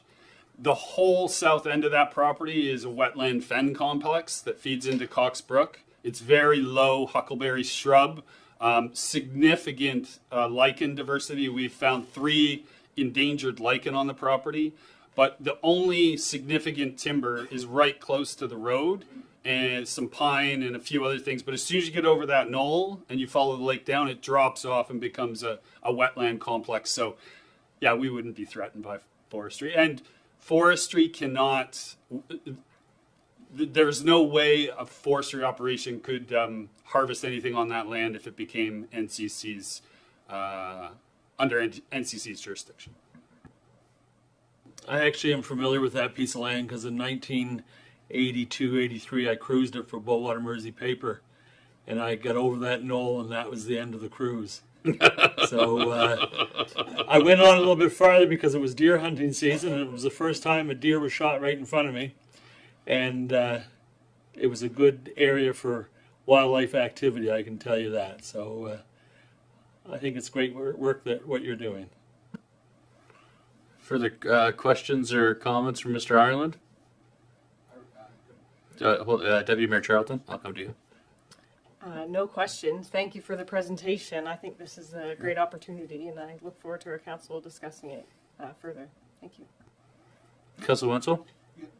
Just a question for you, Mayor. So this was a lovely presentation, by the way, and then we're going to actually have a proposal to vote on after break? We've received correspondence as well. It's the will of council if we look for a substantive motion to advance this file tonight. That's the will of council. After the presentation or after the proposal? I'm willing to entertain either. Because I see we're under 6 now, 6-2, right? We are, yeah. And then the 7-1 says Path Lake property proposal. Yeah, that's right. And so my understanding, well, in reading your letter is largely a summation of the presentation you just provided now. Yeah, the letter is a summation of the presentation. I didn't get into the detailed 3 mechanisms we could explore together for collaboration, but I'd be happy to work with staff on those details and return to council with a concrete action. Or I could describe them now for you. They're at the tip of my tongue. I think just for the purpose of continuity, perhaps if we just move ahead to 7.1, which is the correspondence, is just directly related to the presentation that we just heard, that would make sense. Yeah, and sure, Dave, if you just want to outline the 3, those 3 options as articulated, I think that would be helpful for sure. Yeah. Okay. So there are 3. We still refer to the term securement. It's fairly colonial, and we're moving away from it towards the term conservation. But ultimately, for Nature Conservancy of Canada to permanently protect the land forever and to steward it on our watch and our dime, there are three mechanisms for interacting with a landowner, and you guys are the landowner. One, the preferred option, is we can do a transfer of ownership. So NCC would become the owner. We would remain collaborative partners with you in perpetuity, and we would tell the story together in perpetuity. But there would be a transfer, whether it would be at fair market value, which we're happy to think about, or for $1 or whatever council deems appropriate, happy to do that. That is certainly the easiest, the most effective, and the most preferred of the 3 options. Second option is we could put a conservation easement on the property. The municipality remains owners, and you sign a legally binding easement agreement with the NCC to manage it. So we would then go back to the region of Queens annually, and we would check the land, and if we noticed anything, we would report back to you that underneath the conservation agreement, your responsibility will be to fix it. The third option is a brand new option, and it's only emerging, and it's fairly mucky, but it's called, and I'm going to give you the acronym first so you can remember it, but then I'll spell it out. OECM. No takers. Other effective conservation measures. So what this is the United Nations, the global community who defines protected areas and allows them to be accounted for. Like the government of Canada has targeted 30% of our lands and waters to be protected by 2030. Whether that sticks in the new government, that's another story. But nevertheless, that needs to be accounted for, and you can do it 2 ways. 1, through a protected area, or 2, through an OECM. We have entered into agreements with the province of Newfoundland, with the city of St. John, New Brunswick, with the city of Charlottetown. We have not entered into one in the province of Nova Scotia right now because, frankly, the provincial government is being very somewhat ambiguous about their willingness to enter into OECMs. So there isn't an OECM with NCC in the province yet, and they would have to be involved. But the idea would be that we would create an OECM at Path Lake, and then the province of Nova Scotia and NCC and the municipality would all be signatories of this. So you can imagine how complicated that is. So in summation, pretty simple, straightforward, to really complex and a little bit awkward. Okay. Any questions, Council? Any questions? Councillor Roy. If you, Dave, you have to turn off your microphone so that we can hear. There we go. Hi, I'm from that area. What are the limitations? Like you said, there's still going to be hunting, still going to be fishing, kayaking. A lot of people kayak on that. So the uses that are being used now will still be able to continue. Is that correct?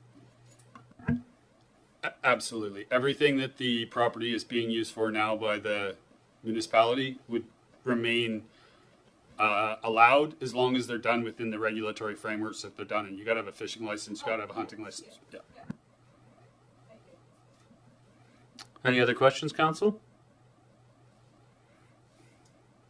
I mean, my preference, if it's the will of council, would be not to have this to come back to the council chambers, and if we could instruct staff, if it's the will of council, and if someone's willing to move, I'd like to see a direction for staff to begin to explore and maybe bring back a report. Work with the NCC, with Mr. Ireland, to explore the options that he's put forward and come back with recommendations for the council to move ahead with this property matter. I think would be appropriate, but that's okay. Deputy Mayor Charlton, do you have something that sounds like a motion in your brain? Okay. Well, I'll take a crack at it. I'll take a crack. I wouldn't go with verbatim. That the Council of the Region of Queens Municipality directs staff to work with the Nova Scotia NCC to explore options with respect to the Path Lake property. Is there a second to the motion? Seconded by Councillor Merrow. Any further debate or discussion on the matter? All those in favor? Carried. Thanks very much. At this time, I'd like to call for recess. If we could reconvene at 7:40, please. Thank you. Instead of 6.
Okay, staff, counselors, members of the public, if we could return to our seats, please. We'll get going again.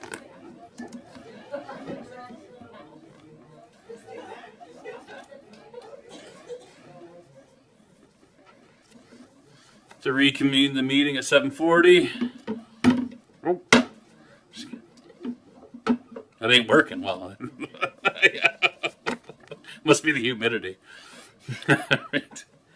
Okay, we have under correspondence 3 other letters. They're just for information, Council. A letter of thanks from the Queens County Food Bank in that Council made a 4-year contribution of $15,000 annually to cover rent for the Queens County Food Bank.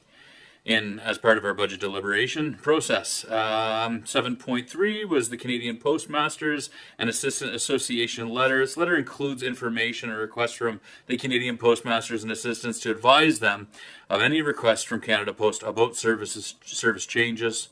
So again, this has been included for information. Also, South Shore Flying Club sent us a letter really speaking to the importance of a well-maintained local airport and its role in emergency management, support for economic growth, and as a logistics hub, and advocating for some of the commitments and investments that the South Shore Flying Club would like to see in the regional airport in Greenfield, or if that's called Greenfield, I'm not sure. Sure, we'll call it Greenfield. Any questions or comments on any of the letters that we received in the correspondence? Hearing none, I'll look for a motion that we receive all 3 letters as correspondence. Moved by Councillor Jenkins, seconded by Councillor Carver. All those in favor? Carried. Moving on to Section 8, which is committee reports. Councillor Wenzel would like to provide an update on his work with the Southwest Nova Biosphere Reserve Association. And that's the name of it, I guess. Yes, it's an association or a board.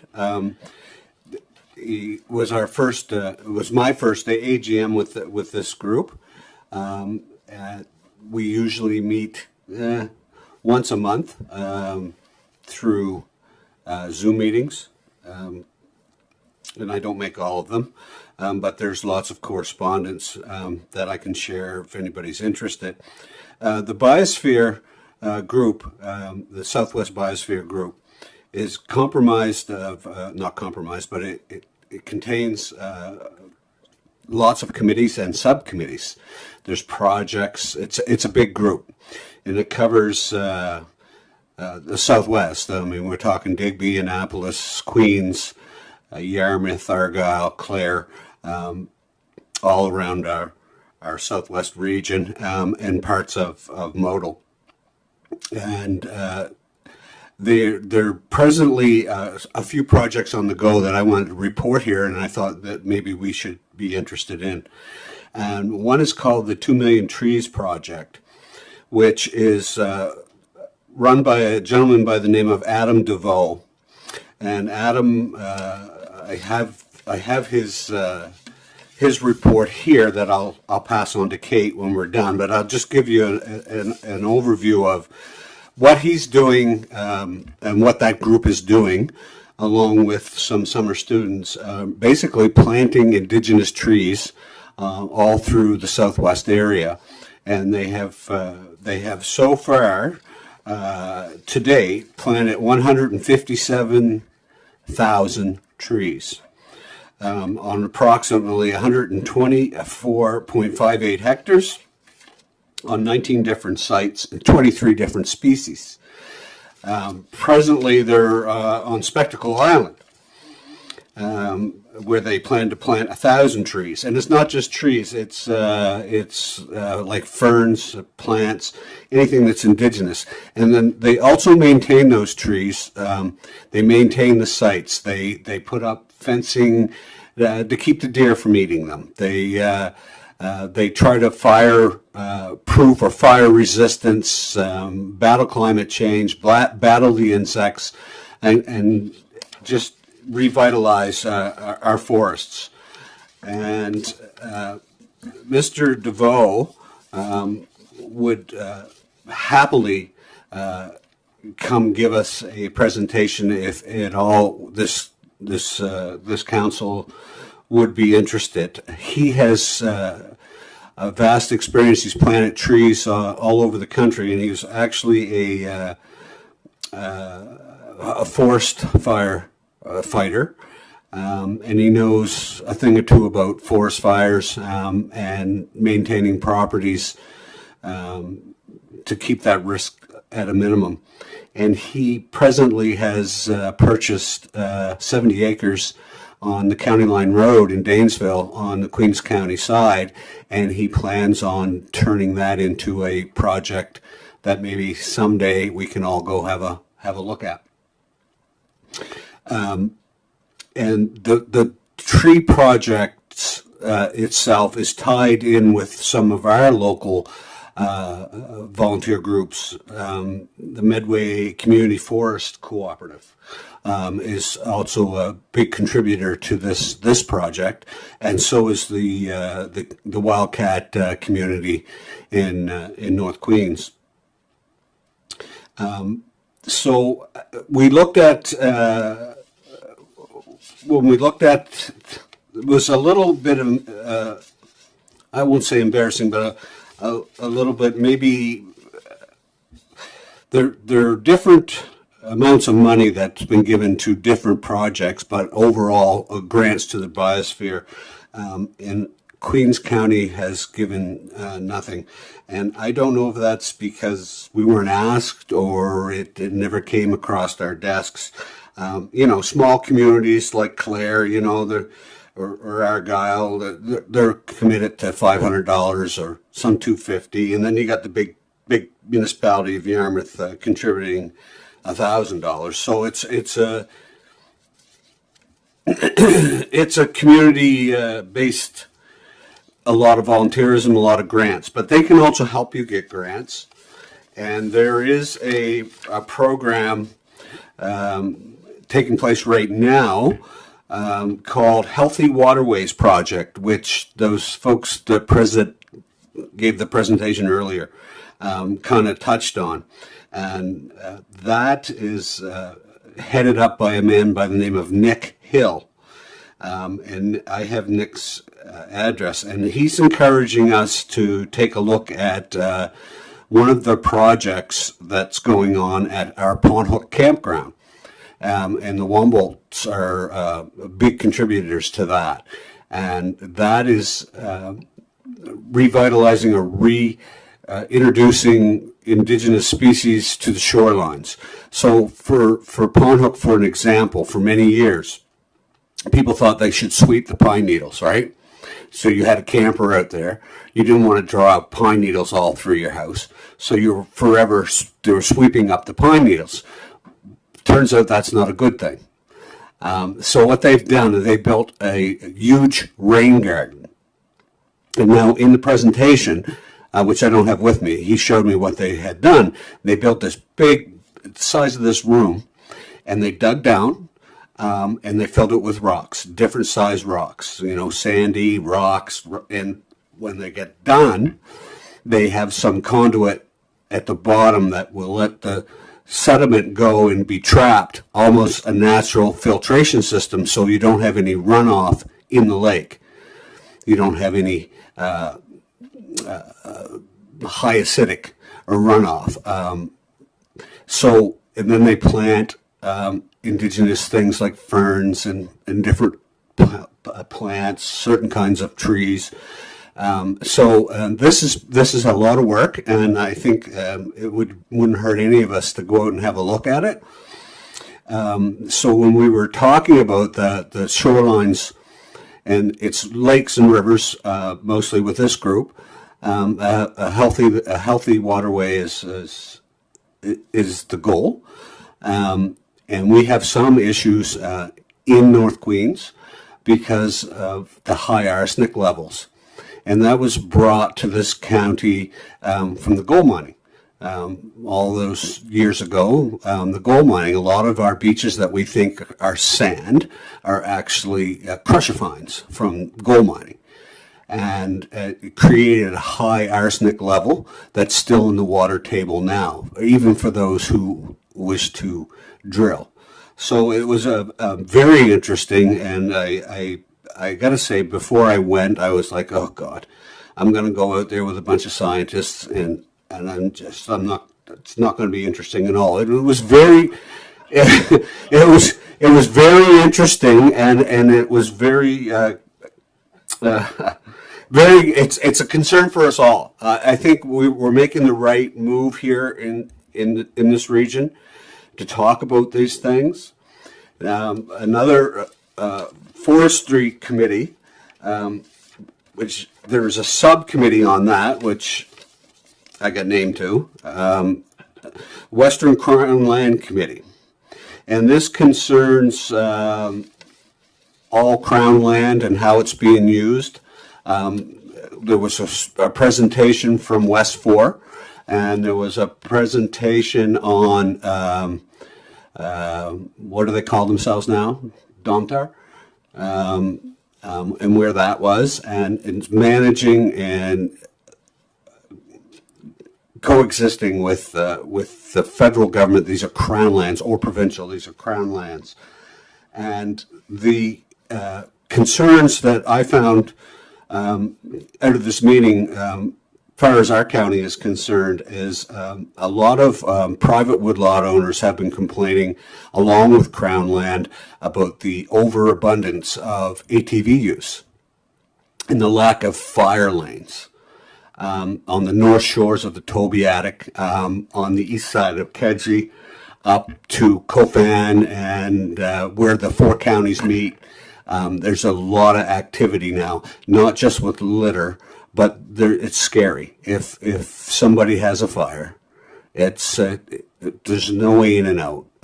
So it's a concern of this committee that they're looking at. Also, our waterways. Like if one ATV decides, I'm going to cross that brook, well, then the next 40 are going to cross that brook. And then the next trip, they're all going to think that's the path, and they're going to keep crossing that brook. So there's a lot of concerns, and there's a lot of people working hard to bring this in light of disturbing our waterways, fires. So that was interesting too. There's also Destination Canada, which is a tourism corridor for UNESCO sites.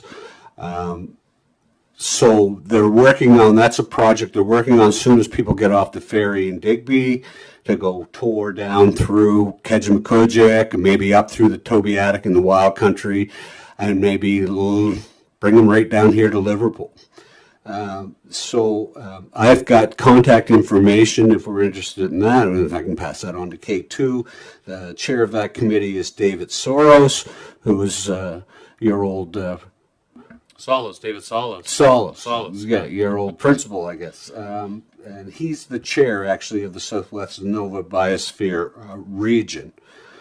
So with climate change in that group, too, which all seems to be coming together here,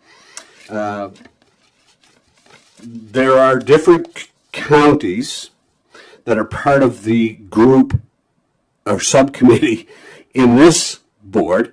For instance, the Annapolis County Climate Change Action Plan, they have a committee. Digby has one. So they're addressing climate change all the time, and they're doing it as a region or as a municipality, but they're also joined up with this group here. So that's it was very interesting. Just a quick note on, we also had some concerns with the uranium, which I don't know if that's even taking place now, but I was told at this meeting in particular, talking to Nick Hill and another biologist, and I can't remember his name, that the uranium in East Dalhousie that they were hoping to extract, or hoping to start mining, actually, that runoff, that waterway, does not go into the Lahave. It doesn't stay in Lunenburg County. From East Dalhousie, it comes over into the headwaters of the Mersey and the Medway. So we should be a little bit concerned if that is to take place, because you can say that's happening in Lunenburg County, but the effect of the way water runs, it would actually be affecting our rivers. So I think I covered it all, Mr. Mayor. I can give Kate this presentation and information if anybody's interested. Great. Thank you, Councillor Wenzel. Thank you for your involvement with that committee and for keeping us apprised with the important work of the Nova Scotia Southwest Biosphere. Any questions for Councillor Wenzel on his report? No, seeing none, I will ask Councillor Fancy to provide a brief report on the pool committee. Yeah, so on Thursday, June 12th, we had our pool committee meeting. And some of the highlights of what we had discussed was that we first off, we got an update from Elise Johnson, the manager of the Capital Works, on how everything was going. The building permit had been approved. The foundation now for the pool is all completed. If you go over there now, you'll see even where they're still pouring cement around for the pedway and for the others. But I think they're right in the process of starting. You're going to start to see wood go down, and you're going to start to see building actually happening. You go up inside and you can look down. You can see the whole pool, and it looks pretty impressive. Miles Harlow, the building inspector, visited the pool site and confirmed that the breezeway had to be set back 5 meters. I think that's got to do with the fire marshal, with that so close to the building now. So it's going to be set out 5 meters, and then it's going to be, it'll have a roof over and everything else. So it'll be protected, but it can't be just straight up against the building. Of course, we know from council we have approved the installation of the heat pump, and so that's something that's going to help us with the pool itself during the summer, and is going to be effective for the building itself for the winter. They're planning for various details such as the size of the janitor's closet, the type of water bottles, fountain, and the soup dryer is already underway. Elise is also going to be proceeding with the search for applicable grants that can be able to make up a lot of the things that we need. A fundraiser initiative from our fundraising group is planned to the sale of tiles to be placed in the bleachers. Initially, they're going to put tiles down on the floor, but you don't want that out where you walk around or anything. So they're seeing now up in the bleachers where the concrete bleachers are to put tiles up in there, because I think they come in blocks, and you can have them different colors for different people who want to give different donations. So the level of donations would be a different color tile. The surface area in square feet will need to be calculated to determine how many tiles can be sold and what materials the tiles will be made from, which will be provided by Elise. There was also talk about fundraiser discussions. We talked about things such as even a dunk tank or things, but I don't know if we're going to get into that because it's liabilities and everything else come in place with these different things. But as a backup, they were looking at maybe us looking at getting some scallops or some other fish or some sort, and if we could get a donation, and we could put out something like how many liters of water can fit into the new pool, to try to give something people would guess at and try to take some interest in.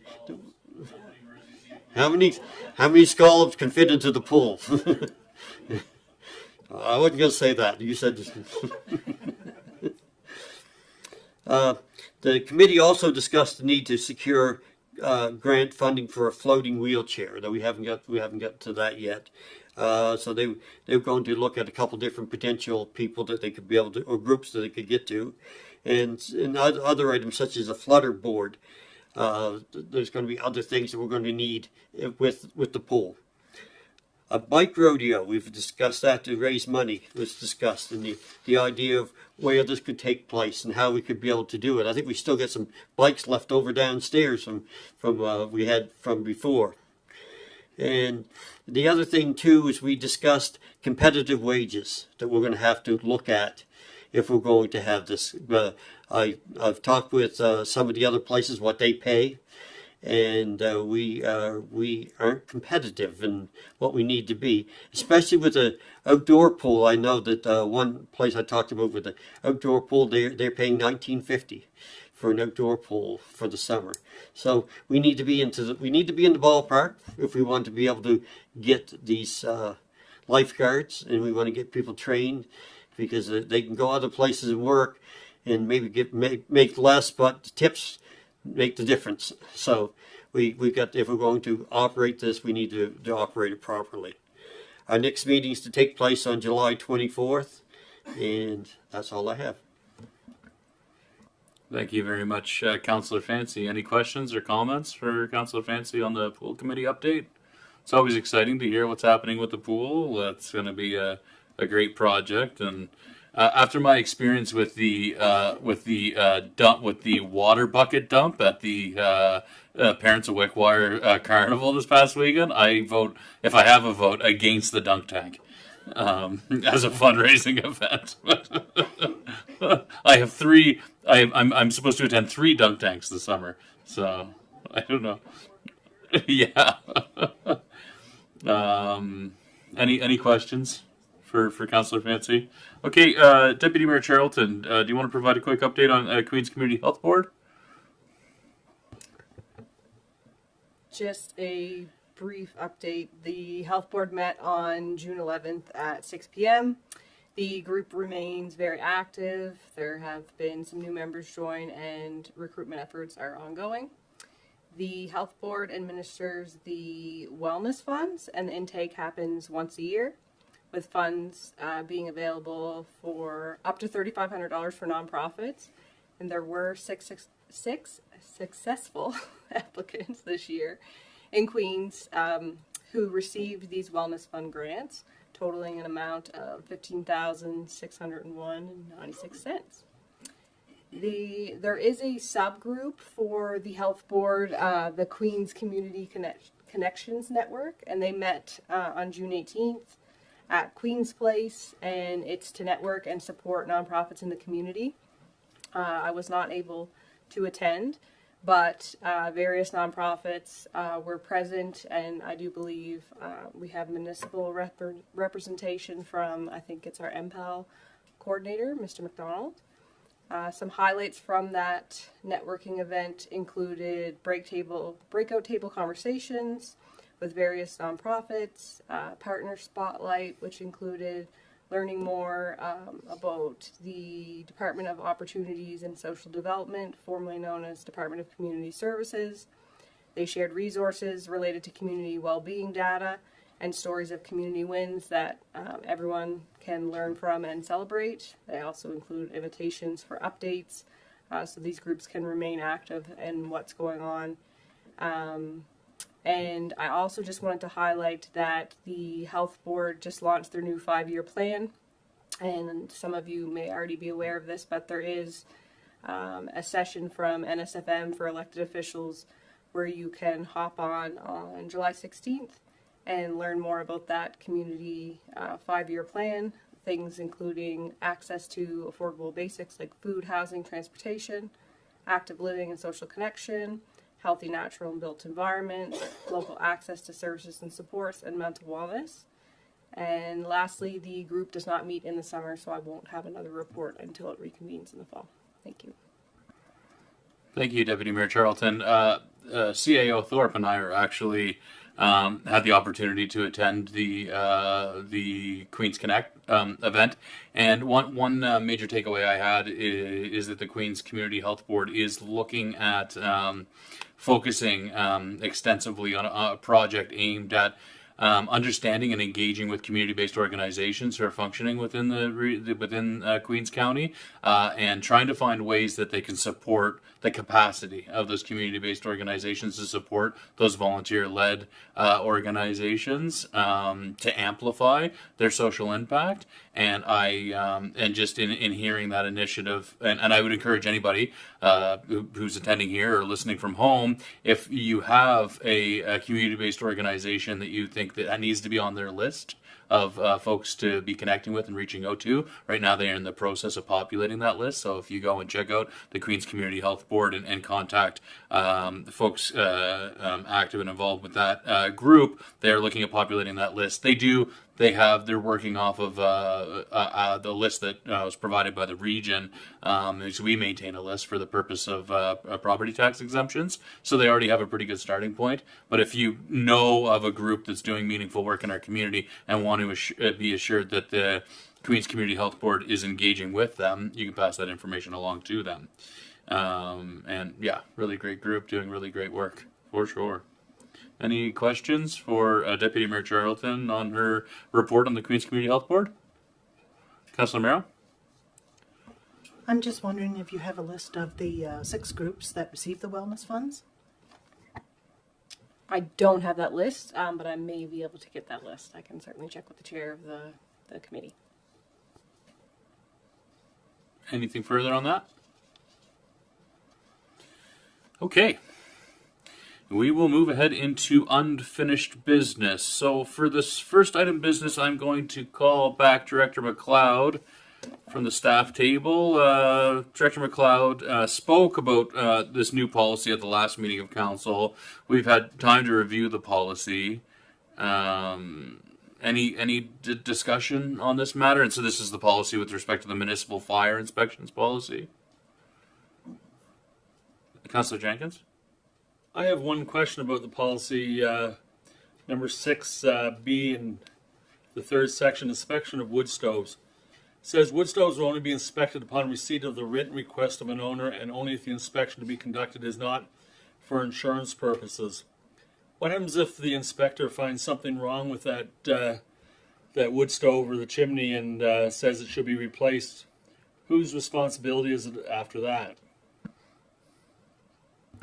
It would be the homeowner's responsibility to remediate any deficient system.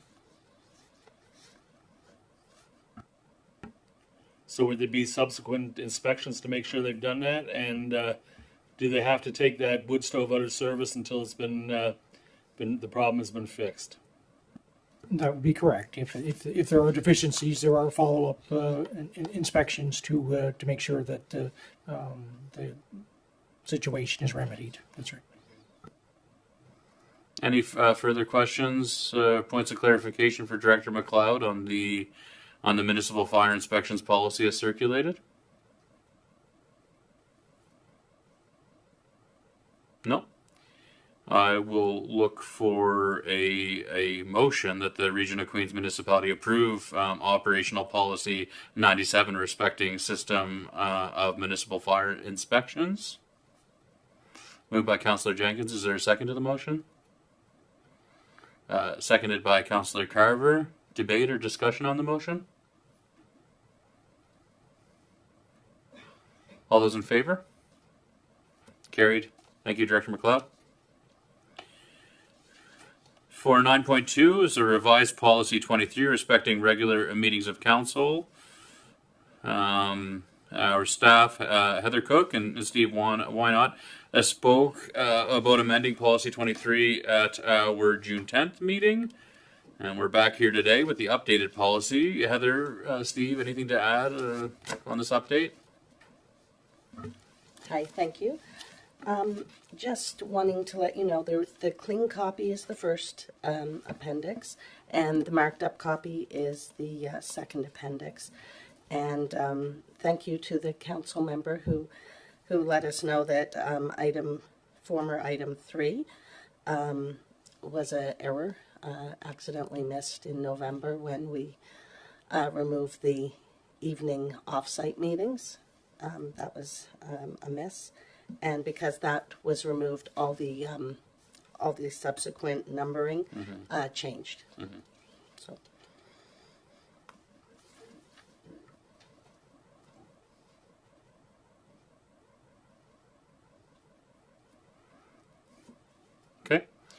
Yep.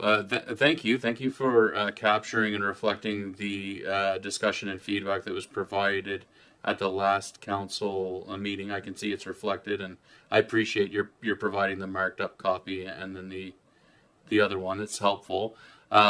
Any questions, comments, concerns, council, on Administrative Policy 23, the revised Administrative Policy 23 is circulated? Deputy Mayor Charlton? Just trying to remember this, and I'm not sure if I'm remembering it correctly, but did we discuss that we would deal with committees separately from this, because this is for this particular policy is specific to our council meetings? Yeah, I see head shaking. Okay, yeah, no problem. I think we did. I think if I'm remembering the discussion properly, we decided to deal with the meetings of council so that we could deal with it in a quick manner to be ensured that we're compliant with the MGA if we do want to hold or put in a position where it would be to our advantage to hold a virtual or hybrid meeting. And I will say that this is in reading the policy, it's high level. It doesn't outline all of the procedural elements and the actual mechanisms, perhaps, that a more robust policy could include. Our intention is still to, when we have our full-time municipal clerk return to their duties, and also with new leadership within the staff, to continue to workshop our procedures and our rules of order with respect to holding meetings. And my sense is that we workshop this. We have this policy in place so that we can conduct virtual or hybrid meetings when and if needed. And then we workshop it and we figure out what feels right from a procedural perspective. And then what we can do is capture those procedures within a procedural document, and then point this policy to that procedural document after we feel like we're in a place where we're more comfortable with it. But that has to be the will of council. If we're comfortable with having a more high level policy to get it in place so that we can take advantage of hybrid or online meetings if and when needed, basically. Because the MGA says we can do it, but we have to have a policy on the books to do it. And we were in a position where we would have liked to have done it in the past, but we didn't have a policy in place. Putting this policy in the place affords us the opportunity to do it with a realization that we haven't hammered out all the details, worked out all the details with respect to the actual mechanisms and the procedures that we deploy in operationalizing a hybrid meeting. But my sense is that it's good to get a policy on the record so that it enables us to conduct those types of meetings. And then as we workshop more globally, and iron out the details of the way that we would like to come together and meet as a council and establish those procedures, that we do the same for the hybrid and online elements of our procedures. But again, it has to be the will of council. But I think it's very important, and I applaud the staff for pulling together a draft policy that will serve its purpose while we seek to clarify exactly what mechanisms or procedural elements we want to put in place. Councillor Merrill? The only thing I see really missing out of the policy is there's no amount of meetings that can be done hybrid, like in a certain year. I didn't happen to see anything about that, so I think maybe if we could address that later on when we do some policy updates, because I didn't see anything about that. Like anybody could do a meeting every council meeting if they wanted, so I don't see any limit there. Yeah.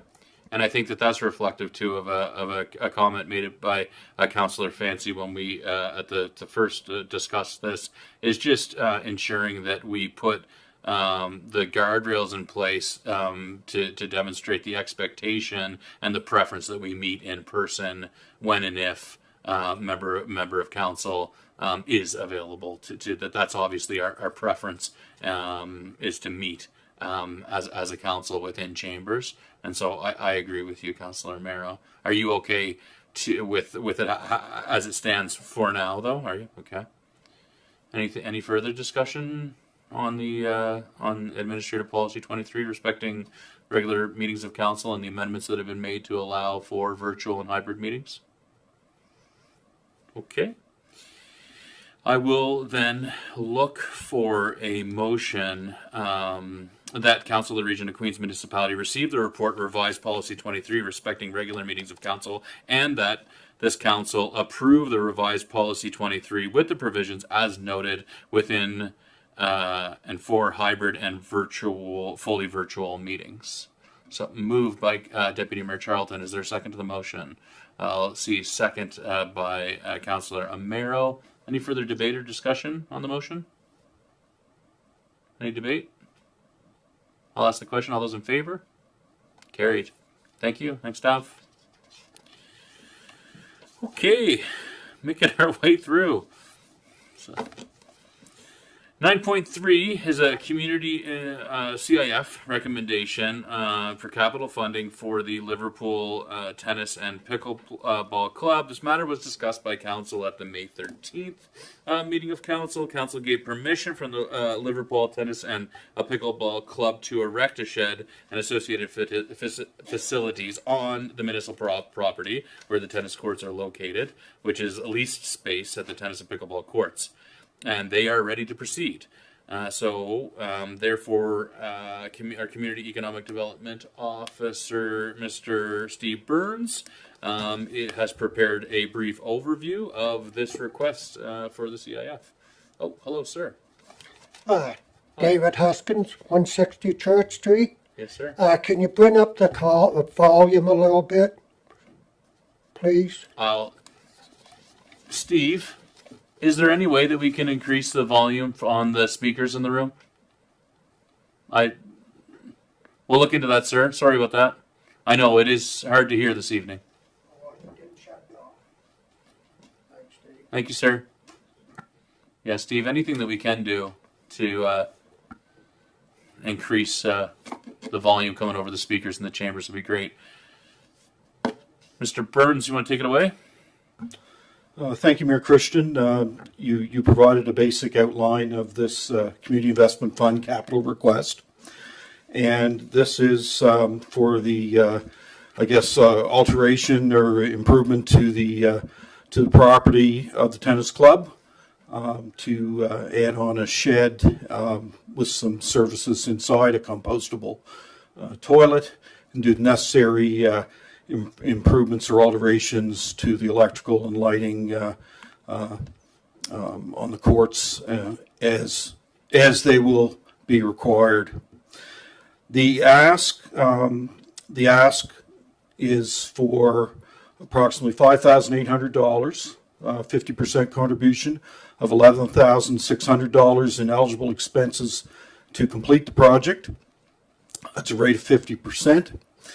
You will notice that the request had come in at approximately $7,200 at a rate of 50%, but based on quotations received for the work that needs to be done, the lower of the quotes would provide that $5,800 would be the rate that you would be voting upon.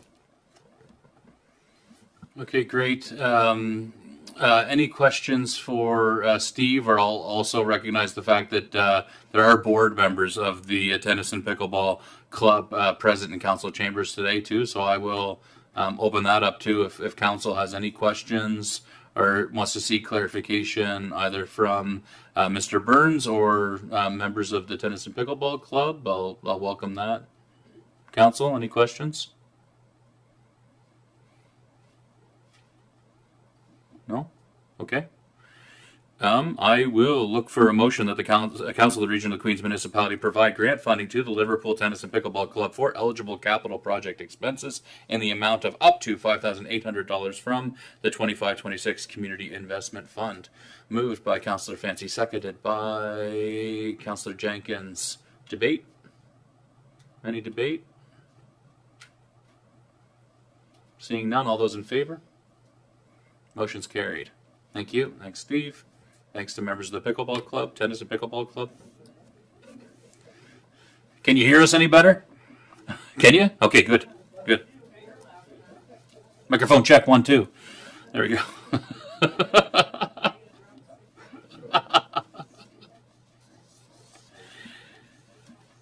Okay, how much new business do we have? 1, 2, 3, 5. No, I can't hear you at all tonight. Okay. Council, are we okay to charge on to new business? Anybody need a bio break? We okay? Okay. New business. So we moved 10.1 earlier. We have done the variance hearing. 10.2 is the valuation allowance. Director Vino, if you could come forward to give us some information about the valuation allowance, please.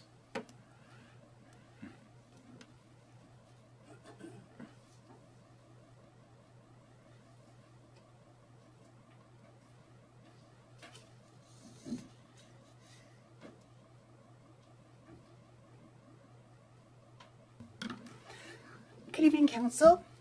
This is a report that you'll see every year from me. For those of you who are new, it is basically following the process for outstanding taxes, and after a certain number of years, the accounts move to what we call the valuation allowance, which is kind of a contra account to the accounts receivable.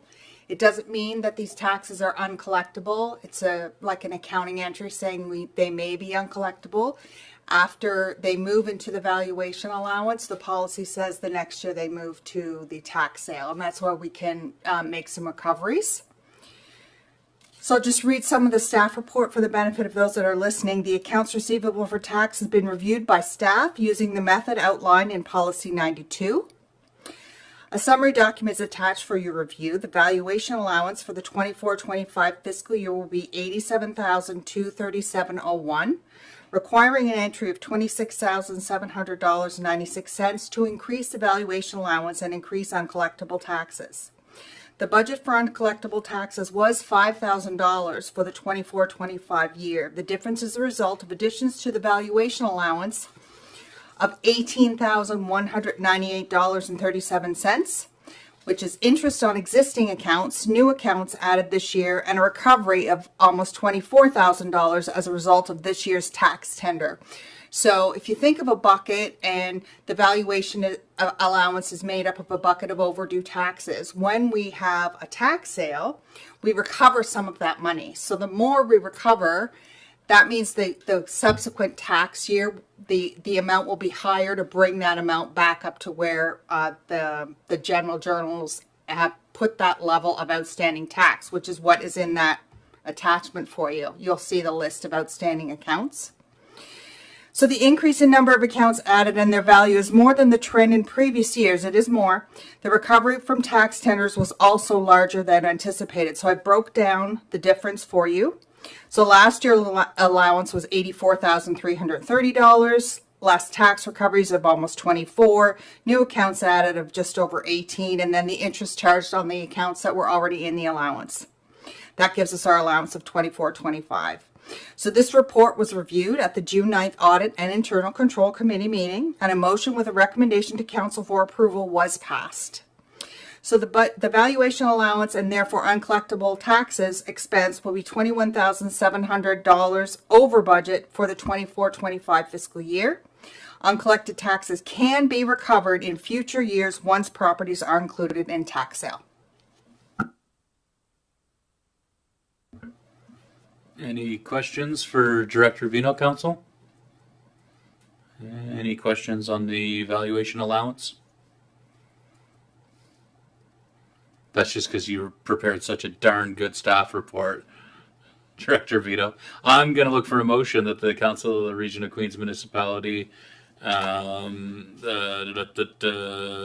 provide, no, that's not it. Approve $26,700.96 to be added to the valuation allowance for the 24-25 fiscal year, resulting, is that supposed to be 25-26? No, 24-25. Pardon me. I'm going to read it again.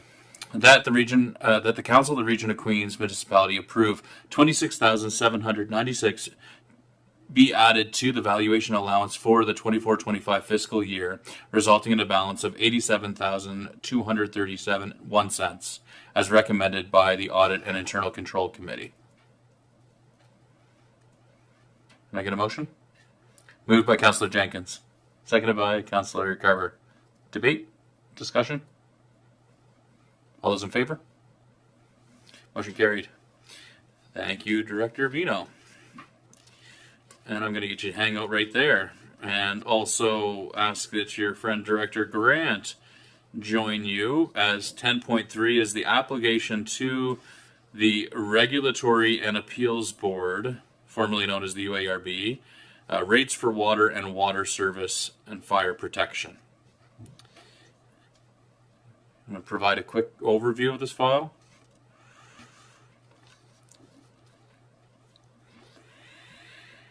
Region of Queens Municipality operates the Region of Queens water utility with properties connected in both Liverpool and Brooklyn. This water system is operated as a standalone, independently funded water utility, which sees the users of the system paying the full cost of its operation and services, and not normally subsidized by the general tax rate.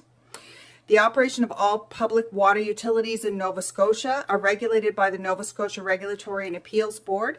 Changes cannot be made to rates and charges or other operating policies without board approval. Additionally, capital projects in excess of $250,000 require the prior approval of the board before projects can be initiated. Rates of the utility were last reviewed in 2021, which set rates for the following 3 years, ending 2024. The rates have been held at that level. The water utility is currently operating in a deficit position and will continue to do so unless revenues are increased to compensate for the increase in costs. Over the last several years, the utility has struggled operationally with staffing and the treatment plant was heavily damaged in July 2023 during a severe thunderstorm that destroyed a large amount of sensitive and expensive instrumentation and equipment at the site. An insurance claim was filed that partially funded the cost of repair. These challenges have required the utility to incur the cost of instrumentation and equipment replacement, as well as engage a consultant to assume the regulatory responsibility of overall direct responsible charge to maintain operational compliance. GE Eisner Consulting Limited and Blaine S. Rooney Consulting Limited have been contracted to prepare this rate study application. The rates are calculated based on current consumption levels and operating expenses. And just for transparency, I'd just like to tell you that the operating expenses were supplied by myself and Director Grant. So we didn't decide the rates, we just gave the information. Worksheet D1 in the attached study outlines the proposed increases to rates for water utility users, with the biggest rate increase in the initial year to bring revenues in line with costs immediately. These increases translate to an average annual increase of 106% in the initial year, 3.8 in year 2 and 2.7 in year 3. Once the application has been approved by Council, it will be submitted to the Nova Scotia Regulatory and Appeals Board for review. Rate setting is a public process, and the rate hearing will provide an opportunity for public input on the proposed rates. Members of the public must register to speak at the hearing, and information regarding registration will be included on the public notice of hearing. The budget impacts in the current year, there are none, because the cost of this water rate study was included in our budget, and that's the overreaching situation that we are in right now.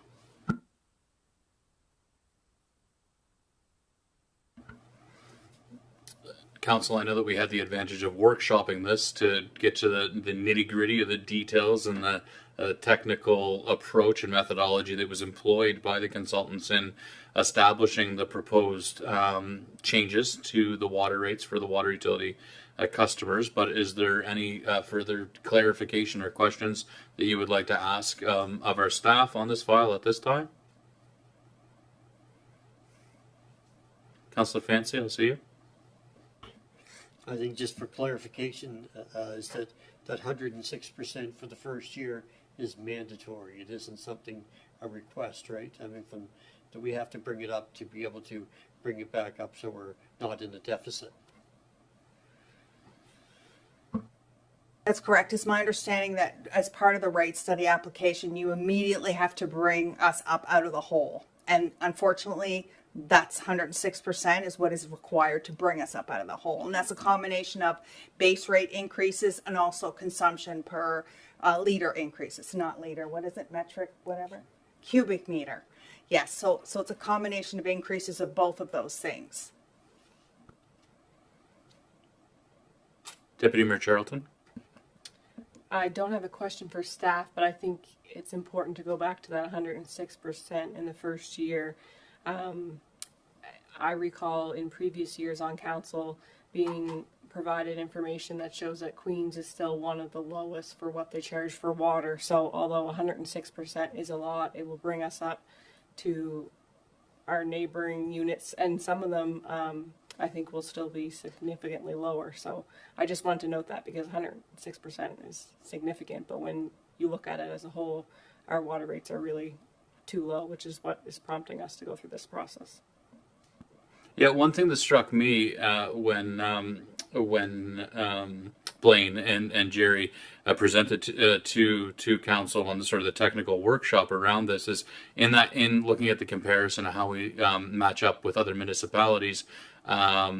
It's not exactly apples to oranges because you have to look at the quality of water that you're starting with, and most of the water utilities that are much less costly, the water, are not in places in coastal areas like this. A lot of them are up in inland areas and up in the valley. So if you look at that sort of comparative chart, this proposed change to the rate, it brings us into alignment with a lot of like municipalities, a lot of our neighboring municipalities who have water utility systems.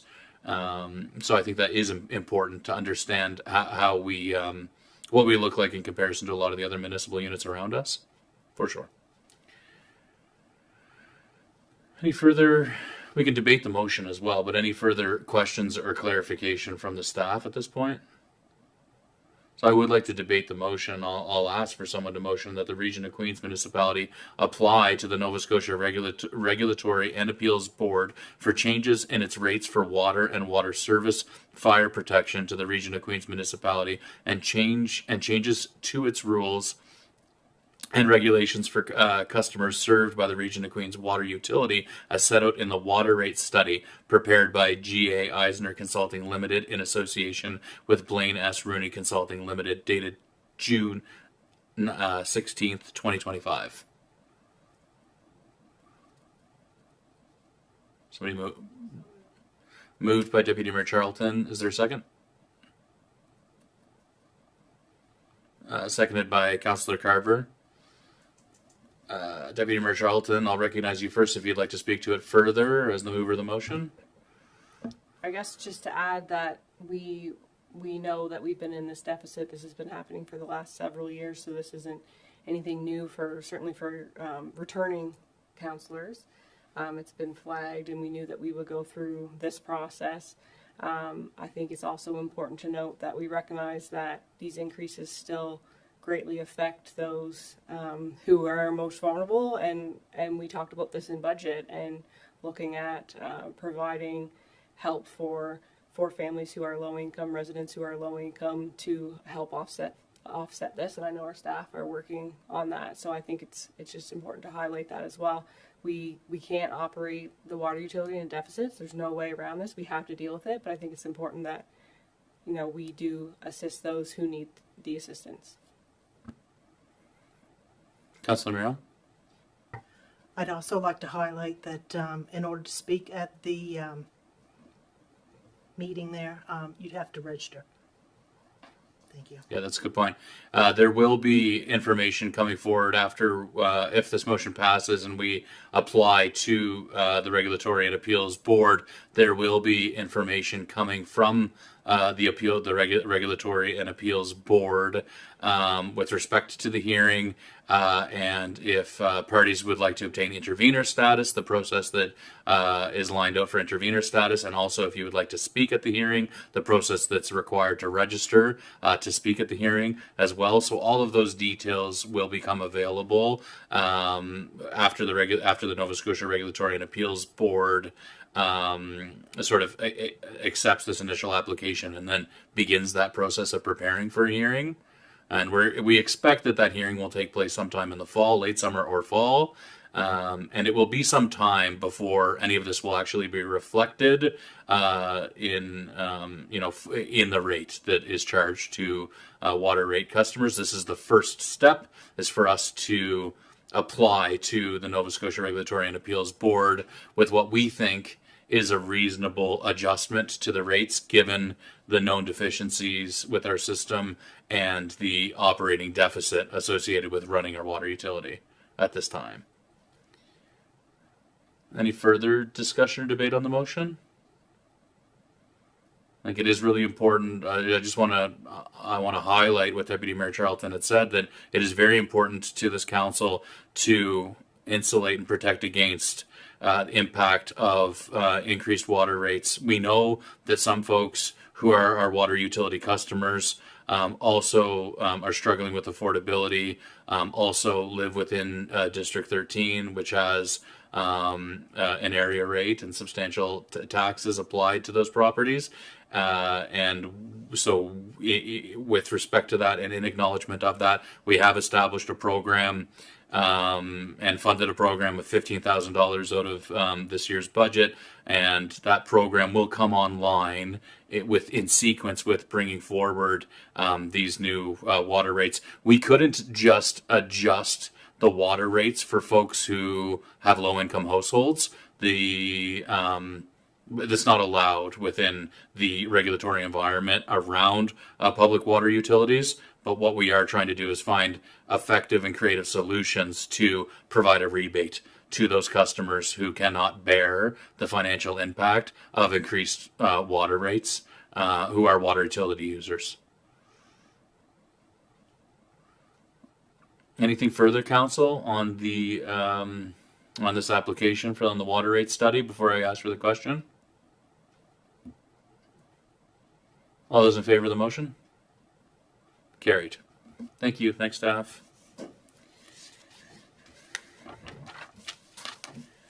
Okay. Carrying on, 10.4 is the Municipal Bursary and Achievement Awards recipients. Heather Cook, our Acting Municipal Clerk and Communications Officer, could you provide us with a brief report?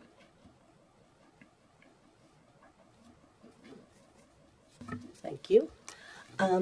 Back a few weeks ago, the Bursary Selection Committee met, which is made up of Councillor Carver as chair and Mayor Christian. I attended, as well as Kate as our recording secretary.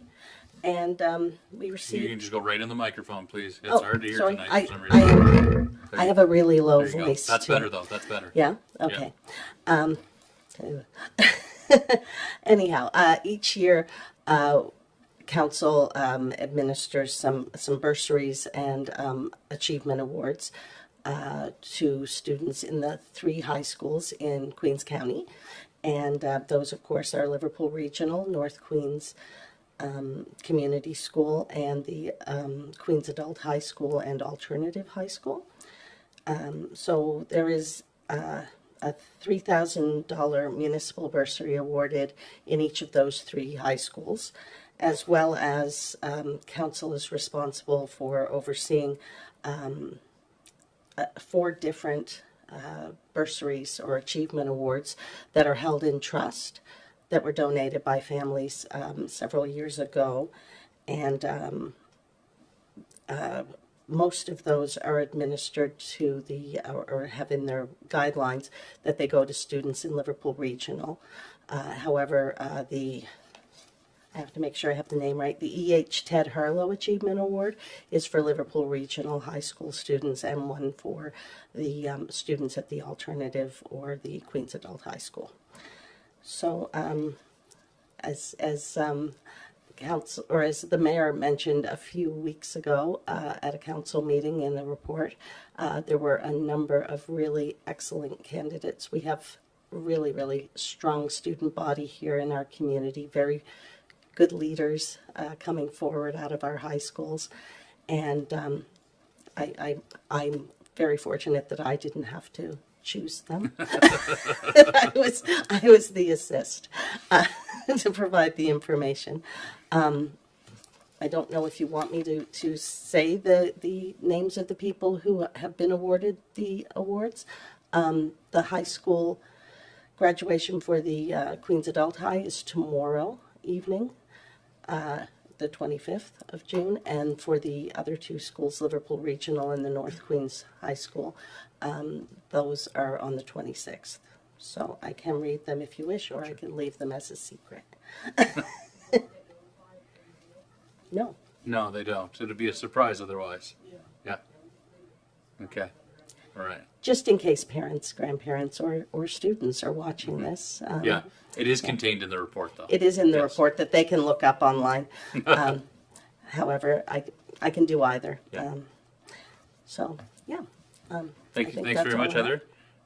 Are we good? Are council okay to move ahead without reading the names? Yeah. Okay, I'll look for the motion that the Council of the Region of Queens Municipality approve the awarding of the 2025 bursary funds to the students recommended by the Bursary Selection Committee. Councillor Carver, moved by Councillor Carver. Is there second? Seconded by Councillor Roy. Any debate or discussion on the motion? All those in favor? Carried. Thanks very much, Heather. Way to go, students. Okay, 10.5, we have a dangerous or unsightly. It's 97 East Side Port LeBaire Road. Our bylaw enforcement officers Kellyanne Hurley and Brenda Keating are here this evening to provide us with an overview of this file. Welcome back, folks. Nice to see you this evening.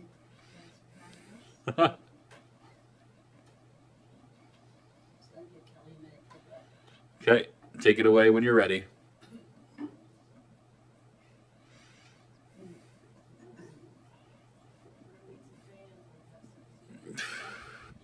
It's getting warmer and warmer.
Good evening, Mayor and Council.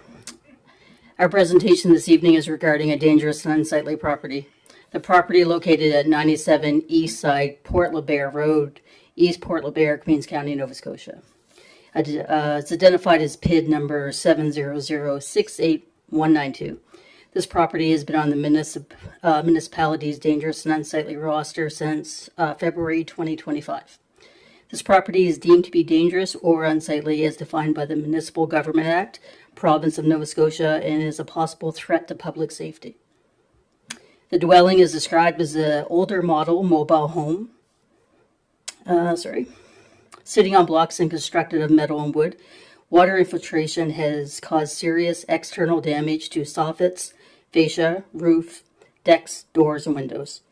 There have been several electrical fires within the dwelling over recent years. The power is still connected to the dwelling, and there are serious concerns of future fires due to infiltration of rodents and wildlife activity. There is an apparent sag in the roof, rendering further integrity issues, and the shingles have outlived their life expectancy. The mobile home has deteriorated to the point of demolition, which has also been recommended by RQM Building Inspector Miles. The dwelling is vacant, the owner is deceased, and the only other tenant that was living in the dwelling has recently moved into a long-term care facility. She won't be going back. There is no other vested interest in this property. Staff are recommending demolition of dwelling, outbuilding, removal of recreational vehicle and attached storage shed, clean up the property and miscellaneous items strewn about, leveling of the property and transportation of all construction and demolition materials to the Queen's landfill facility. There's no representative for this property at the hearing.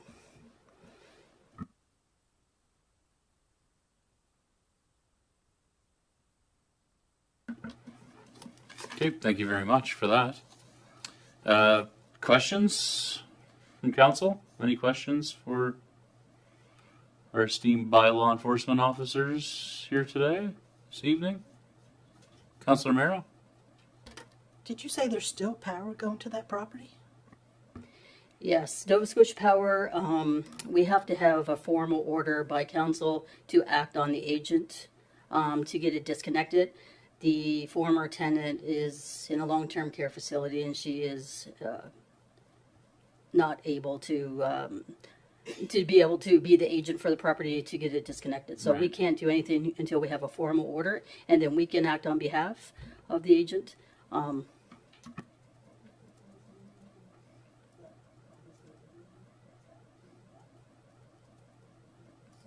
Contact with the public trustee. The public trustee, sorry, yeah. And as soon as we have a formal order in place, they'll be representing the previous tenant. The public trustee, once we have a formal order in place, the public trustee is prepared to represent the former tenant? Okay, thank you. But they do not want to be the ones to call Nova Scotia Power. So we tried to get this done beforehand, but with the cyber attack and all of the backup and backlog of this, we have to wait to have a formal order so then we can go ahead and try to get the power disconnected. It's a process. I see. Anything further, council, before I look for a motion here? Okay, I am going to ask that member of council move that the council of Region of Queens Municipality declare the property located at 97 East Side, Port LeBaire Road, Queens County, Nova Scotia, identified as PID number 700689192 as dangerous or unsightly as defined in the Municipal Government Act of Nova Scotia, and that in order to be served upon the owners of the property, requiring that within 30 days of the date of the service of the order, the following work be carried out. 1. Demolition of the dwelling and an outbuilding. 2. Removal of a derelict camper. 3. Construction and demolition materials transported to the Region of Queens landfill facility. 4. Leveling out of the property. And 5. Cleanup of miscellaneous items strewn about. And finally, that the owner, if the owner fails to comply with the order, the administrator may cause the requirements of the order to be carried out, and all expenses incurred by the Region of Queens Municipality become the responsibility of the property owner. Moved by Councillor Merrow. Is there a second to the motion? Seconded by Deputy Mayor Charlton. Any further debate or discussion? Any debate? I'll ask the question. All those in favor? Motion is carried. Thank you very much.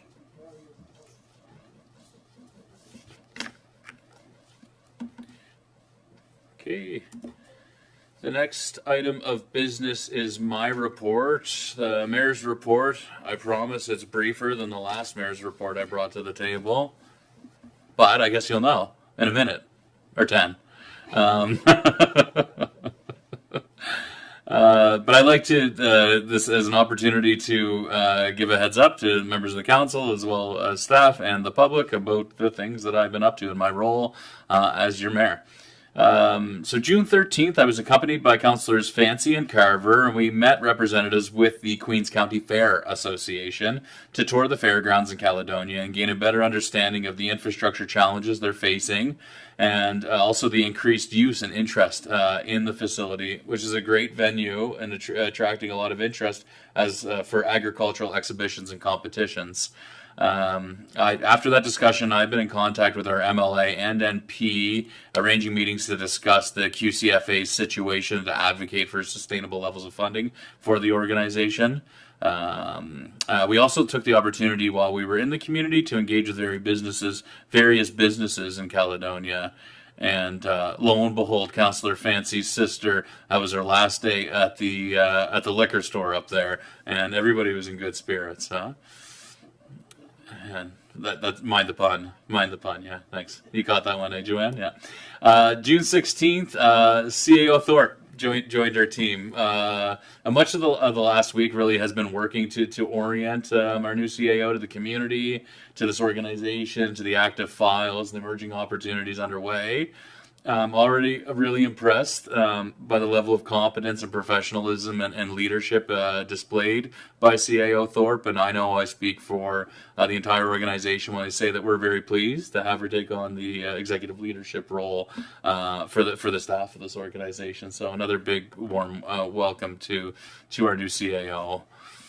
June 18th, Councillor Jenkins and I met with representatives of the Greater Malaga Lakes Lot Owner Association to discuss opportunities to collaborate on initiatives in that community for now and into the future. We committed to engaging the organization as a collaborative partner to improve services, wayfinding, and safety throughout the network of private roads and properties in that beautiful part of Queens. June 19th, we had the water rate study workshop, which was a great opportunity for council and staff to understand the technical work that was executed to prepare for the water rate adjustment application, which we just dealt with. I'm really proud of the staff for the attention to detail and forward-thinking approach that they employed to generate the data that we needed to ensure that our approach to managing the water utility is thoughtful, is deliberate, and is sustainable. And thanks also to the consultants who were engaged in that work, Blaine and Jerry. Not Ben and Jerry, Blaine and Jerry.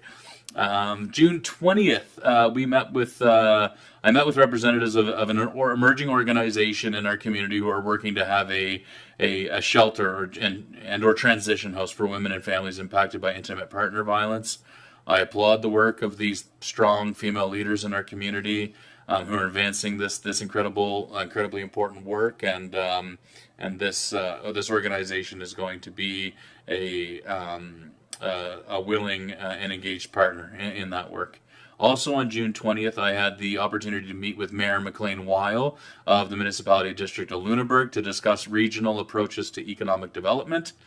A collaborative table, which consists of the 5 mayors and wardens of the Lunenburg County, has taken shape, and they've agreed to contribute combined $50,000 to commission a study on the approach and shape of a REN or similar such organization to advance regional economic development on the South Shore. And I've strongly advocated for the inclusion of Queens County and having a seat at that table, a horse in the race, which the elected leaders from Lunenburg County see the value in, having Queens at the table.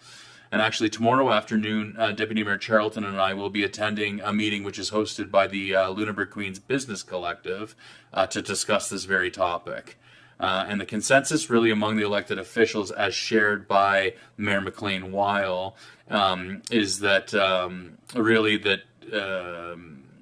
that such an organization as a REN needs to be led and driven by leaders in the business community, and certainly to be supported and have involvement from municipalities as appropriate, but to be driven and led by entrepreneurs and members of the business community. So looking forward to advancing that. Regional economic networks or enterprise networks in different iterations exist in and through Nova Scotia, and we're failing to access available funding and in-kind resources from the provincial government and having no such entity here on the South Shore. June 21st, evening of June 20th. June 20 was a big day. I attended the tail end of the summer solstice night market. I understand other members of council were there before I was, but they're trying to avoid me, I think. But congratulations to all involved. It was a great evening in Brooklyn, and I got lots of positive feedback on that event. June 21st, I regrettably wasn't able to attend the National Indigenous Peoples Day celebration in Privateer Park, but I saw from pictures it looked like it was a great event, and thanks to the organizers for their efforts in putting that on.